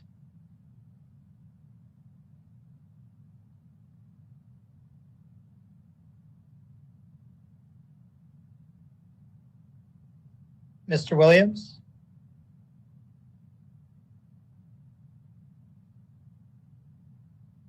Do we have Mr. Williams? Okay, why don't we move on to Mr. Hammond and we can come back to Mr. Williams once he's rejoined. So Mr. Hammond, the same question regarding extracurricular activities. If you need me to repeat the question, just let me know. I got it. Thank you, though. I appreciate the offer, but yeah, I've got it. Just a personal note, when I was growing up, I had a single mom. I was a latchkey kid. For me, extracurricular activities sometimes were the only thing I had. I don't think we have enough extracurricular activities. Sorry. I wish we had more, but I mean, sometimes, and I do get, they don't have to be expensive, but sometimes there is a cost associated with it. So you do have to weigh that out. But I think for our students, I mean, Middletown, living there, seeing everybody there, for some of them, it's the same thing as what I grew up with. You have nothing else. You're going to go home to not so much happiness. So that extracurricular activity is your outlet. It's your escape. It's your safe zone sometimes. So, it's tough, to get all that in, especially with the budget and all that. But I think we need it. And I think we need to have more. I think we can be more creative. And I do think we can come up with some that aren't so expensive. And we come up with some that the kids really, really love and want to take part in, not just the music, not just band, not just football, sports in general. There's other ones too, though, that we do that I think they're just amazing. And I would hate to see any of those programs go away. Thank you. Thank you, Mr. Hammond. Mr. Williams, are you there? Hello, can you hear me? Yes, we can hear you now. So do you need me to repeat the question? Yeah, can you hear us? Yes, please. Sure. The question is, in your opinion, what are your thoughts and how important do you think extracurricular activities, such as choir, band, dance, sports, and other clubs are to the Middletown student population, and why are they important? I believe that the extracurricular, they're so important. They're very crucial. To Mr. Hammond said, you never know a kid's home life, Sometimes they can reach out to, that choir director or coach or, so on and so forth, and be able to express certain things to them that, that they're going through. So to keep their mind, off of certain things and to be able to express themselves, I always tell when I mentor kids, add layers to yourself. So whether you're playing an instrument, playing sports, bowling, whatever it may be, you add layers to yourselves and you become more valuable. So I believe extracurricular activities, they give you the chance, they give you the chance to do that. And I think it's very important. And I would definitely want to see anything cut as far as extracurricular activities. Thank you, Mr. Williams. We'll move on to question number 14. We're led off by Mrs. Hewson. And Mrs. Hewson, this is the question. If given the go-ahead by the state government to open schools in September, what are your thoughts and what do you think should be included in any school opening plan for the district? Thank you, Mr. Estrada. I've been giving that a lot of thought because if elected, that is a very real thing that's going to be a decision. The state is going to decide that for us. But my thoughts are the health and safety of our students come first. I do believe that more information needs to be provided for us as the summer goes on, but we do need to prepare for multiple scenarios. One of the things that comes across is the PPE. If schools are going to open, there has to be PPE, there has to be training. And I'm not sure what the solution will be. Let me rephrase that. I'm not sure that the solution will be the same for all age levels. You've got early childhood grades that, you know, the hand washing and the keeping the mask on is not going to work. So those grades may need to be isolated still. It's going to take a lot more information from the state, but I do think that our businesses and our schools, we need to get back to life as soon as possible, as long as it's safe. Thank you. Thank you, Mrs. Hewson. Mr. Williams, I'll repeat the question. I wasn't sure if if your system went down a little bit there. So the question is, if given the go-ahead by state government to open schools in September, what are your thoughts and what do you think should be included in any school opening plan for the district? Can you hear me? Okay, you can hear me? Yep, I can hear you, Mr. Williams. Yes. Okay. So I've kind of been dealing with this with, being a business owner and dealing with state regulations and what we have to do in order to conduct business. So it's always safety first. You know, I wouldn't want to, have the kids go back and have a big question mark, next to the move. I think Middletown has done a great job as far as everything that we've had to deal with in the past. And this, this situation here is very serious. So,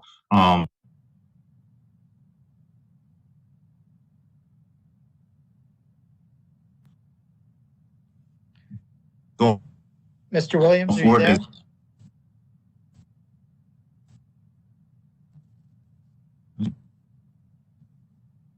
Mr. Williams, are you there? I think we've lost Mr. Williams' microphone. I can see him. Okay, we'll move on. We'll come back to Mr. Williams for that question if he wants to add some additional comments. Mr. Hammond, you're up on the question regarding school opening in September. This is near and dear to me because teaching, even at the college level, it's something that we talk about. I mean, we've been all over the place with this. I will say, Middletown, amazing teachers. They transitioned to an online program super quick.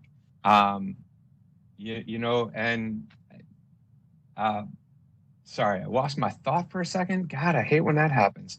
The state is going to give us mandates. The state's going to come down and say, if you're going to open, this is what you have to do. The problem is a kindergartner going to keep his mask on all day long? Is a first grader, is she going to be able to keep her mask on all day long? I mean, we have students who, I've seen people with asthma have a hard time with a mask. How do you explain to an elementary school student, hey, I'm sorry you have asthma, but you have to keep the mask on all day? It's going to be a very, very tough thing. We're not going to, it's not going to be just let's do this. Plenty of hand sanitizer. We're going to need that. We definitely need plenty of hand sanitizer. But I will say, whatever it looks like and however they decide to do it, I will say that the Middletown teachers are some of the most amazing people I've known in my life, and they will make it work. I have faith in that. Thank you. Thank you, Mr. Hammond. Mr. Gomez. I believe that safety and a return to normalcy are two important objectives for the fall. Our goal is that our children should be able to resume a normal education with the social life they need for their emotional health and also for the academic endeavors. At the same time, it has to be ensured that the proper safety as protocols are put in place. Before our children return to school, we need to look at other models in other states where schools have started earlier, and to see how they compare with our district, how they compare with the public health challenges we face here, and what has been put in place there. We need to be mindful of the children that also have certain medical needs that make them vulnerable, children that live with relatives that may be high risk, as well as our staff members who may have certain health issues. Okay, we want to make sure that this works. I believe that we have in our district the innovation to make things work. And again, let me address this, the Reinventing Education Commission put by the governor. If that's going to work, power must rest at the local level. It's great that he appointed all these education elitists, but I think you need input from the teachers that had to, and the parents that had to engage in distant learning. We need to work with our nurse and health community that they be the top always when it comes with medical preventive measures, and that we see what's been done at the local level that's worked, what has not worked, how can we improve? But safety is important. Thank you, Mr. Gomez. Is Mr. Williams back on?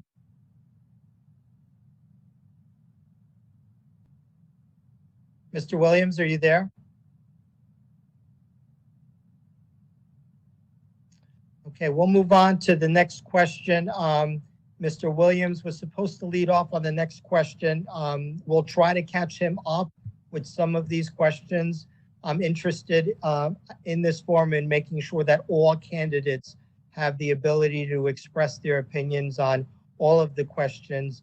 The result here is to make sure that our community understands all of our candidates. So I do want to make sure we'll give the benefit of the doubt to all of our candidates, given the special nature of how we have to do forums in this day and age. Is Mr. Williams back or no? Can you hear me? Yeah, I can hear you. Are you there? Hello? Okay, Mr. Williams, I wanted to give you an opportunity. Did you need to add anything to the previous question regarding school opening in September?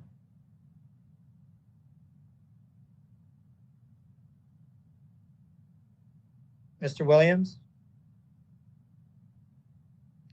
Okay, we're going to move on to question number 15. We'll lead off this time with Mr. Hammond. The school district has worked hard over the last 15 years to upgrade and maintain their infrastructure in a way to make the community proud of the district. Given the stresses of the state's current economic situation, do you foresee being in favor of continuing to improve the district's infrastructure, or would you be in favor of holding up any future district improvements until economic conditions warrant? I want to say I'd be in favor because every infrastructure improvement. Sorry. I'm sorry, Mr. Hammond? Okay, no, I somebody else was talking and it threw me off. I'm sorry. Every infrastructure improvement I've seen the district put forward, every initiative that they come out with, everything that they want to do, it's all about the benefit of the students. And it's about 5-10 years down the road, are we still going to be a competitive school district? Are we still going to be where we are now? Because we are really a high level school district, in my opinion. I think we are. So I would be in favor of continuing to build on that, to continue to build up the infrastructure. You know, it's not just about, well, if we put it off for a year, we'll still be okay. It's if we keep doing that, it's just kicking the can. So I'd be in favor for it. I think our district has been amazing. They spend the money wisely. They improve where they need to improve. And if you look, I think it reflects because every year our population grows. People want to come to Middletown for a reason. And we just build great things. Thank you. Thank you, Mr. Hammond. Mr. Williams, are you there?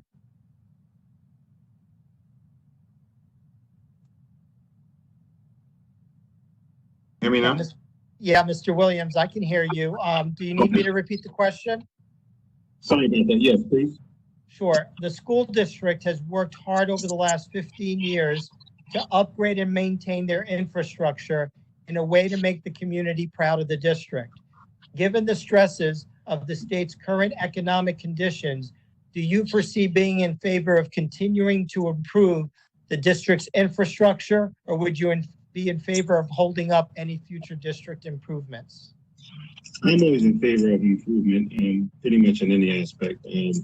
Middletown's such a great district, and they've been doing such great things. I would hate to see a halt in the production that's going on right now. As a board member, I was having a conversation with somebody also saying that, you know, about the programs and the improvement the district has made, that it would be a shame for it to, you know, spin its wheels or stay at a standstill or regress. So I believe that Middletown is definitely heading in the right direction, and I would hate to see that regression in that. Great. And Mr. Williams, I want to give you an opportunity. Did you want to add anything further on the previous question of the September opening? I did, and I don't know where I got cut off at, but I you know, I'm an advocate of safety first. So as long as our kids, you know, are safe, I'm all with the opening. But you know, I'm in a similar situation with my business and going through new regulations from the state and new things that we have to abide by. But I'm telling my staff and everyone else, it's safety first. We don't want to put anybody's health at risk. Great. Thank you, Mr. Williams. Mr. Gomez, on the question regarding school district infrastructure improvements.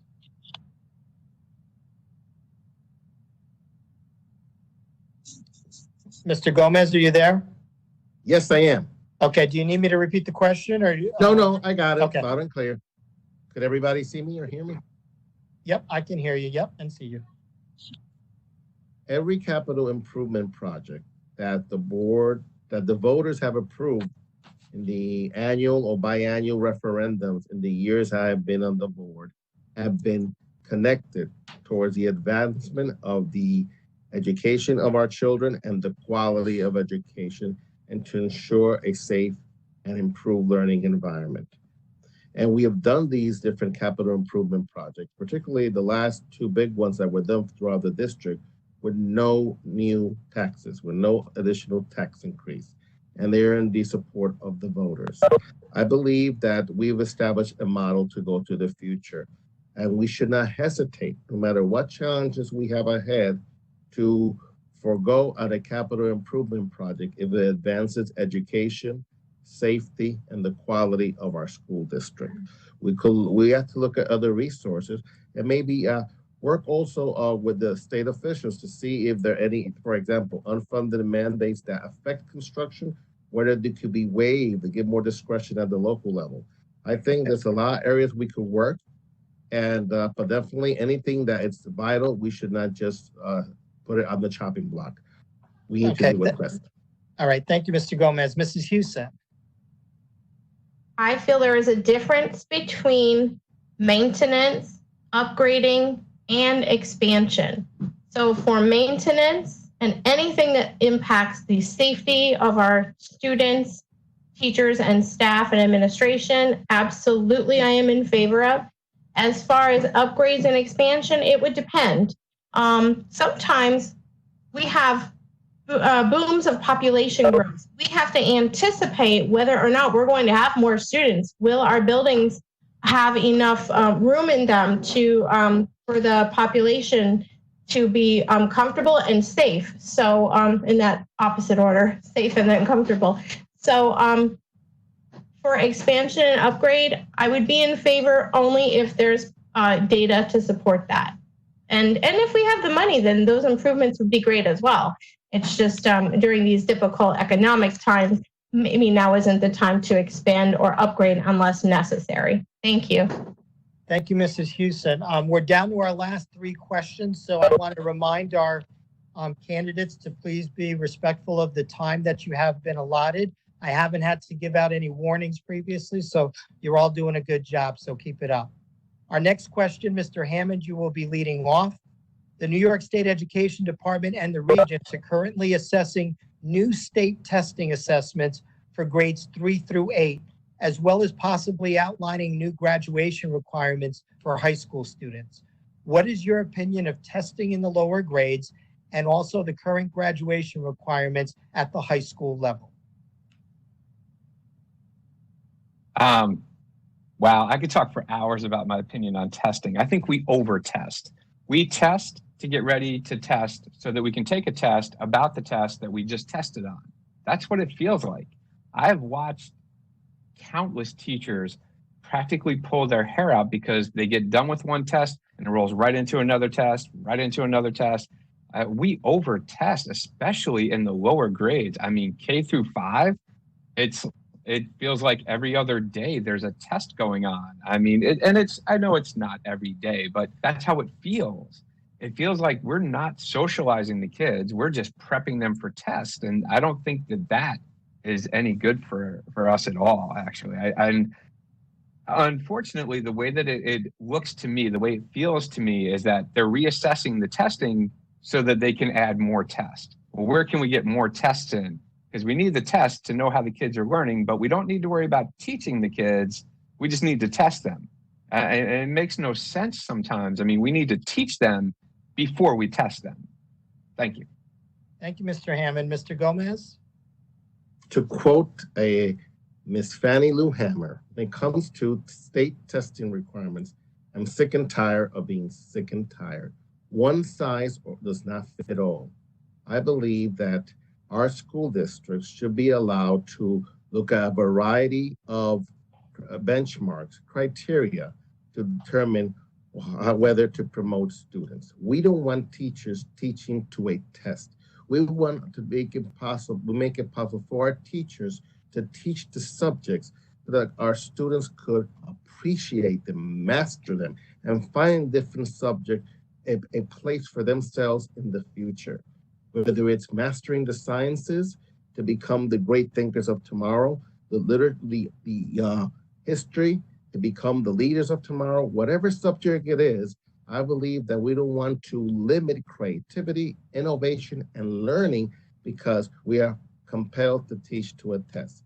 A test is an indicator, but it's only one. There are others. And we have to bear in mind that some people are not great test takers, no matter how they may master a subject, but not great test takers. And so I think we need to allow more autonomy at the local level when it comes to determining promotion. Thank you, Mr. Gomez. Mrs. Houston? I couldn't agree with the two candidates before me more. I don't want to reiterate every point they said because I agreed with every single word that came out of their mouths, but I will add a little story to this. I once had a kindergartner who was a brilliant young man who had bright eyes and was a happy student. And we subjected, not by my choice, but because it was my job to do what I was told, had to subject this child to tests. And he broke down crying in the middle of the testing. Mrs. Houston, I can't do this anymore. And that is when I felt I went from teacher, creative, to a joy stealer. I do not believe the state testing assessments are good. I think they're way over testing. Now, if they're reassessing their testing standards because they want to reduce it, great, but I don't think that's the case. And when the teachers finally get used to one thing that the state is forcing on them, they then get told they have to do something new. And the parents, they're trying to help their kids at home and then they have to start all over again. So I'm absolutely not in favor. Thank you. Thank you, Mrs. Houston. I know we've been having some technical difficulties with Mr. Williams' connection, but is Mr. Williams on? Yeah, can you hear me? All right. Yep, we can hear you perfectly. Okay. Did you need me to repeat the question? Yes, please. Sure. The New York State Education Department and the regions are currently assessing new state testing assessments for grades 3 through 8, as well as possibly outlining new graduation requirements for high school students. What is your opinion of testing in the lower grades and the current graduation requirements at the high school level? Okay, so I currently have, my son is in the 3rd grade. He's at Presidential in the mastery program. And I did think he would tell me that he was having a lot of tests and we were preparing for a lot of tests. So at an age like that, 8, 9 years old, 10, even going back to when I was in school a long time ago, I don't remember being tested that young. So I believe, and I think Mr. Gomez said, it doesn't really indicate as far as the kid being smart or not. You understand? So I believe the state testing is a bit much at the younger levels, grade levels, and I think that's something we need to look at and kind of switch up if possible, because like Mrs. Houston said, just because the kid doesn't pass the test, that doesn't mean that he's not smart. So at the tender ages of K through 6, that's a tough age to have so much testing going on. So that's how I feel about that. Thank you, Mr. Williams. We'll move on to our second to last question of the evening. Mrs. Houston, you'll be starting us off with this question, and it's a very simple question. What role and interaction should board members have with the superintendent? Thank you, Mr. Estrada.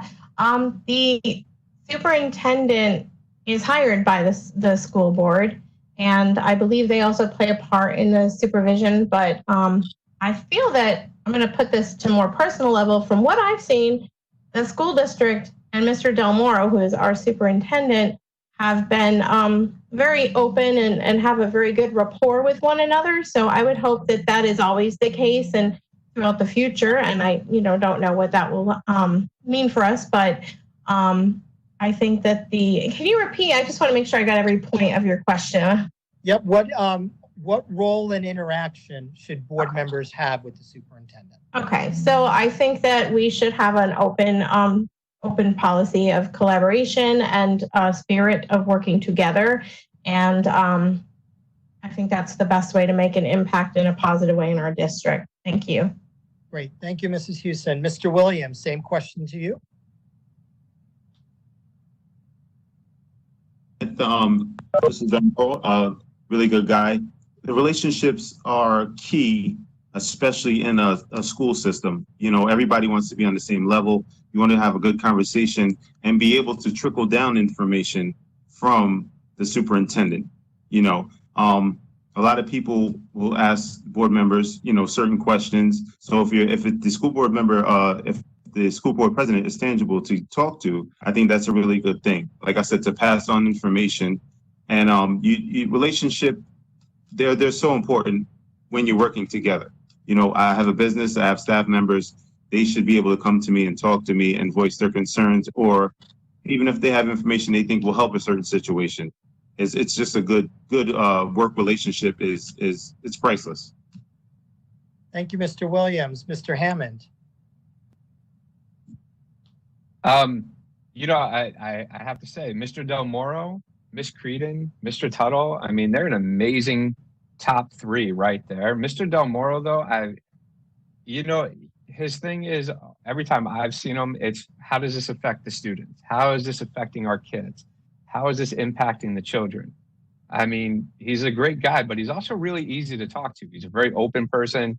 You can approach him, you can talk to him. So I think as a board member, if you have a superintendent like that who's doing a great job, you kind of, hands off. Let him do his thing because he's doing amazing stuff. Miss Creedon doing amazing stuff, hands off. Mr. Tuttle, same thing, just step back and let them do their job. I don't think that board member should interfere with that at all. Now, if it swings a different way and they're not doing a great job, eventually, unfortunately, Mr. Del Moro is going to retire. Miss Creedon will retire. Mr. Tuttle will retire eventually, hopefully no time soon. And somebody comes in and you're not happy with, I think that it falls on the board members to have those conversations with them and say, hey, what's going on in our district? We got a lot of parents who aren't happy. Things like that. I think that you need to have that open door policy with them. You need to be able to approach them and talk to them, but you shouldn't be like micromanaging them every day. Like, hey, I'm a board member, you work for me. That's not how it should be. Thank you. Thank you, Mr. Hammond. Mr. Gomez. Member is selecting a superintendent. During my tenure as a board member, we had to make the decision upon the retirement of Dr. Kenneth Eastwood. I am very grateful with the selection of Richard Del Moro to be our superintendent and to have taken part in that, in exercising my responsibility. And we've seen the result of his leadership along with Amy Creedon and Mike Tuttle.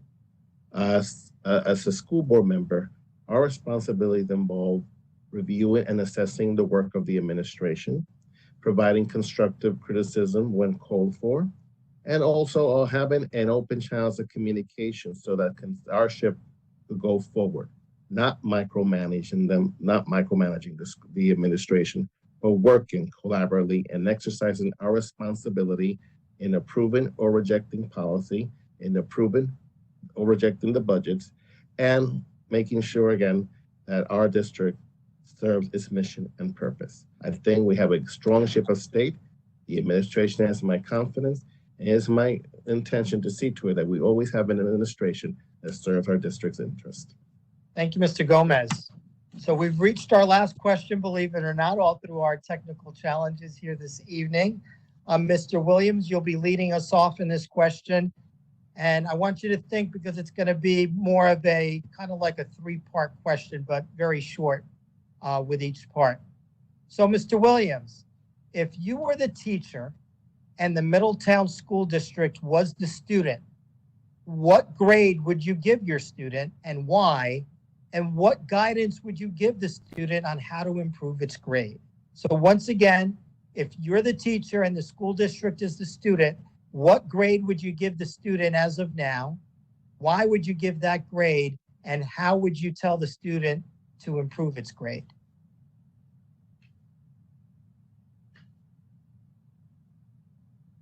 Mr. Williams, are you there?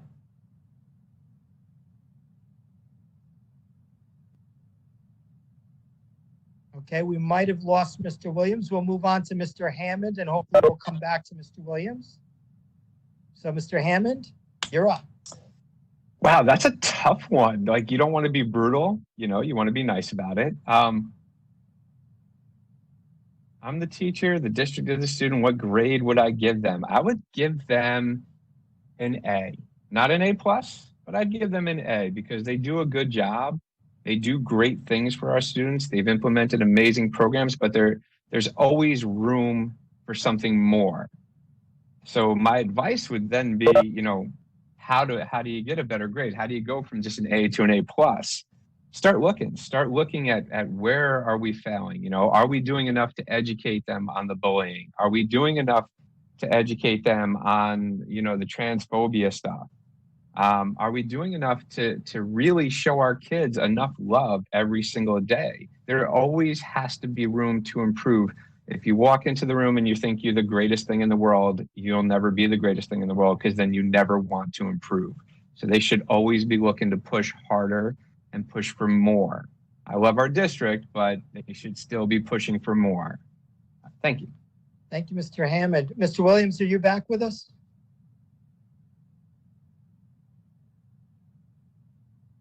Okay, Mr. Gomez, you're up. Thank you very much. Having been a teacher, whenever you give your first grade to your student, no matter how excellent or superb, the first grade you give them at the beginning of let's say a fall semester, it's always a grade that leaves room for improvement, so to master the challenge, so that the students are committed to doing that. And one of the things I will look at in giving my grade to the Middletown School District will be, what is it doing to going forward?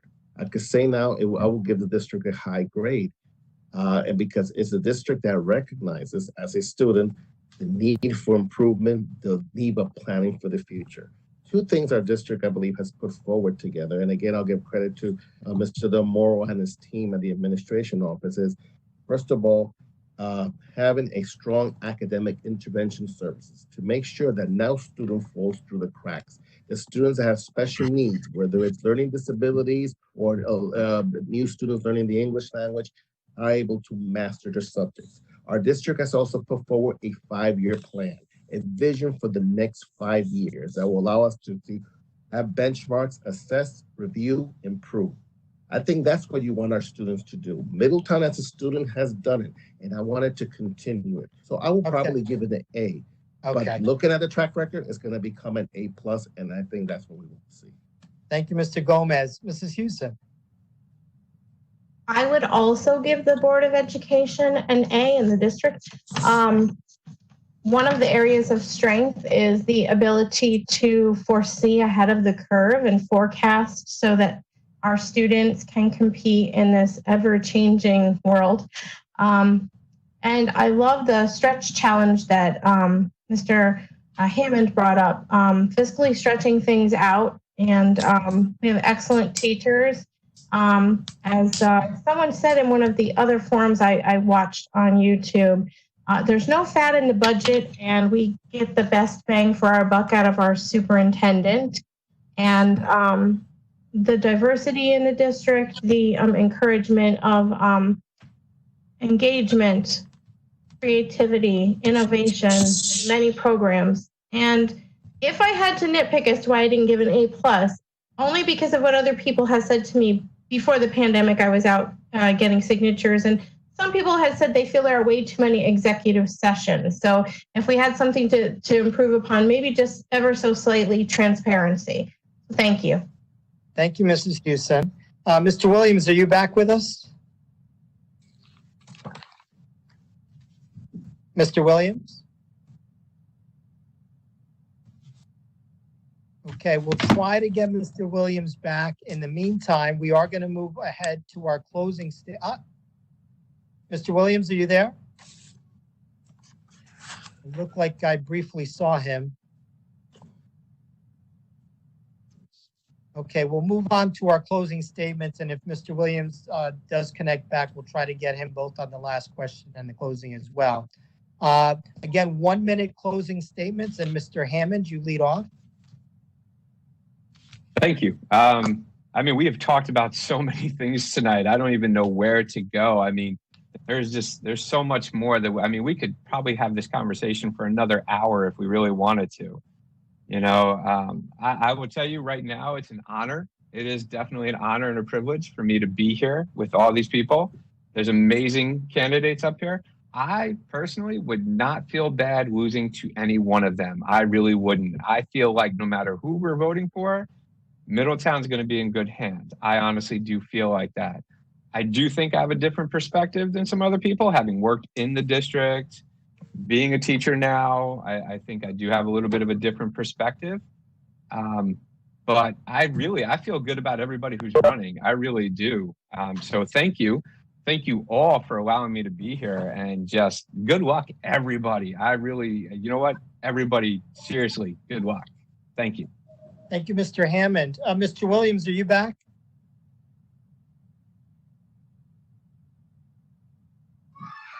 Hello? Hi, Mr. Williams. Okay. Yes. Are you back now? We're on closing statements, but we can go back to the last question for you if you'd like to go back to that question. Sure. Okay. The question was, if you were a teacher and the Middletown School District was your student, what grade currently would you give that student and why? And what guidance would you give the student to improve? If I was a teacher, and I would give And the Middletown district was your School student. District. Right, I would give the district an A. Just for all of the improvements that they have made and the energy and potential I see within the district. What was the second part to that question? And what type of guidance would you give your student to improve on its grade? Well, you said it, the key word was guidance. You know, you just want to be there and be supportive through the whole system. And that's, you know, me going for, to be on the school board. I want to support the good things. And, you know, if there's anything bad, which I don't see much of, that needs work, I want to support and making it better and more, you know, conducive towards the students and the staff and the city of Middletown. Great. And now we're on the closing statements. Mr. Hammond has given his closing statement. Mr. Gomez, you're up. Let me say it's been a wonderful experience to be here along with Nicole Houston, Russell Hammond, and Freddie Williams, and share our vision for the future. 3 years ago, you gave me the humble blessing to serve as your school board member. As your trustee, I have worked hard to fully fund all our academic programs, create unlimited opportunity, keep our taxes low, our finances strong, and our district safe for our children and those who work in there. I am asking you at this time to support me, to allow you to be able to continue fighting for our school district that will serve all our children as a bridge to the future that is safe and rewarding in its learning environment, academic excellence, and unlimited learning opportunities, and respectful of those common values we hold dear as a community and we cherish in America. Thank you for the opportunity. Thank you so much. God bless. Go Midi Pride. Thank you, Mr. Gomez. Mrs. Houston, your closing statement. Thank you, Mr. Estrada, and to all the other candidates, I wish you the best, and thanking our technical team as well for this opportunity.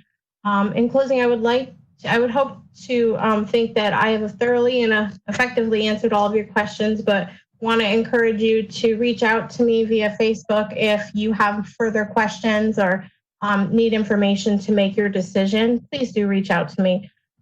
If elected, I will prioritize the health, safety, and security of every child and adult member of our school district, maintain and implement policies that will ensure the success of our diverse student population while delivering a fair, balanced, and transparent budget to our taxpayers. I will also continue to build positive relationships and stay engaged with all stakeholders to continue to understand our issues of the district and maintain a collaborative partnership for the greater good of our community.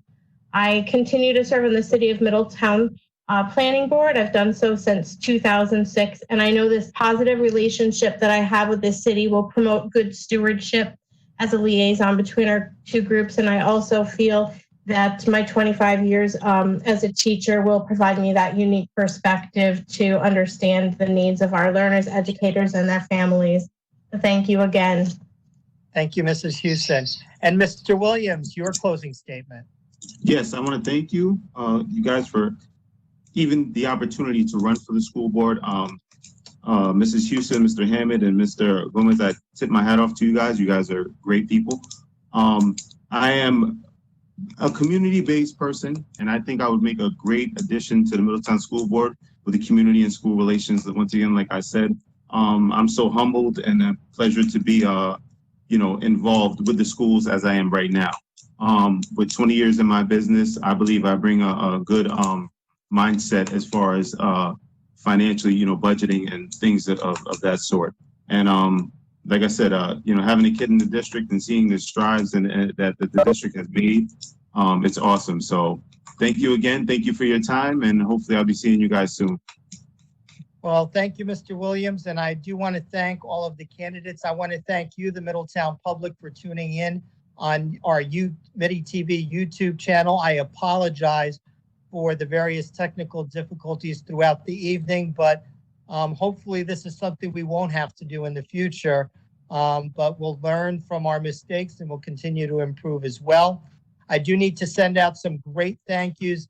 We could not have done this evening without the IT area of the Middletown School District, and in particular, our IT host and moderator, Vesh Vora, this evening, who's been web hosting us, along with Paul Fox, who worked all afternoon with Vesh to make the program up and running, led by Mike Tuttle, the Assistant Superintendent for Administration.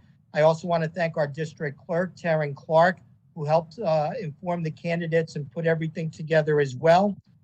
Kevin Witt, our community liaison, as well as Mr. Del Moro, our superintendent, and our Board of Education President, John Williams, our Vice President, Rose Tobiasen, and the other members of the Middletown Board of Education. Now, Middletown, it's all in your hands. Let's show Midi Pride on June 9th. All of you in Middletown, over 21,000 ballots have been mailed earlier this week. So all ballots will be in the hands of the registered voters of Middletown by the end of the week. We ask you to please just take 5 minutes to get involved in your local school district by voting on 2 items. You will either vote yes or no on the school district's $200 million budget, which is below the state's tax levy cap. And in addition to that, you will be voting for 3 of 5 candidates for the school board. Each member elected will serve a 3-year term. Our candidates, once again, are Kevin Gomez, who's an incumbent, Keisha Zucks, who is an incumbent, Freddie Williams, Nicole Hewson, and Mr. Russell Hammond. Those are our 5 candidates. I got to tell you, folks, I've been involved in school board elections for the last 15 years, and our new candidates this year really are in tune. They're great community folks, and I hope you will take a look at both the incumbents and our newcomers in deciding on who to vote for our school board elections. Also, we want to send a thank you to Mr. Lou Pierre. Mr. Pierre is our 3rd member who was up for election this year. He chose not to run this year. He served admirably for several terms on the Middletown School Board. So once again, let's show your pride. Hit our district website at www.middletowncityschools.org for more information on the budget and your bios on your school board candidates. In the meantime, this is Ed Estrada signing off on behalf of the Middletown City School District, and let's show Midi Pride on June 9th. Have a nice evening, folks.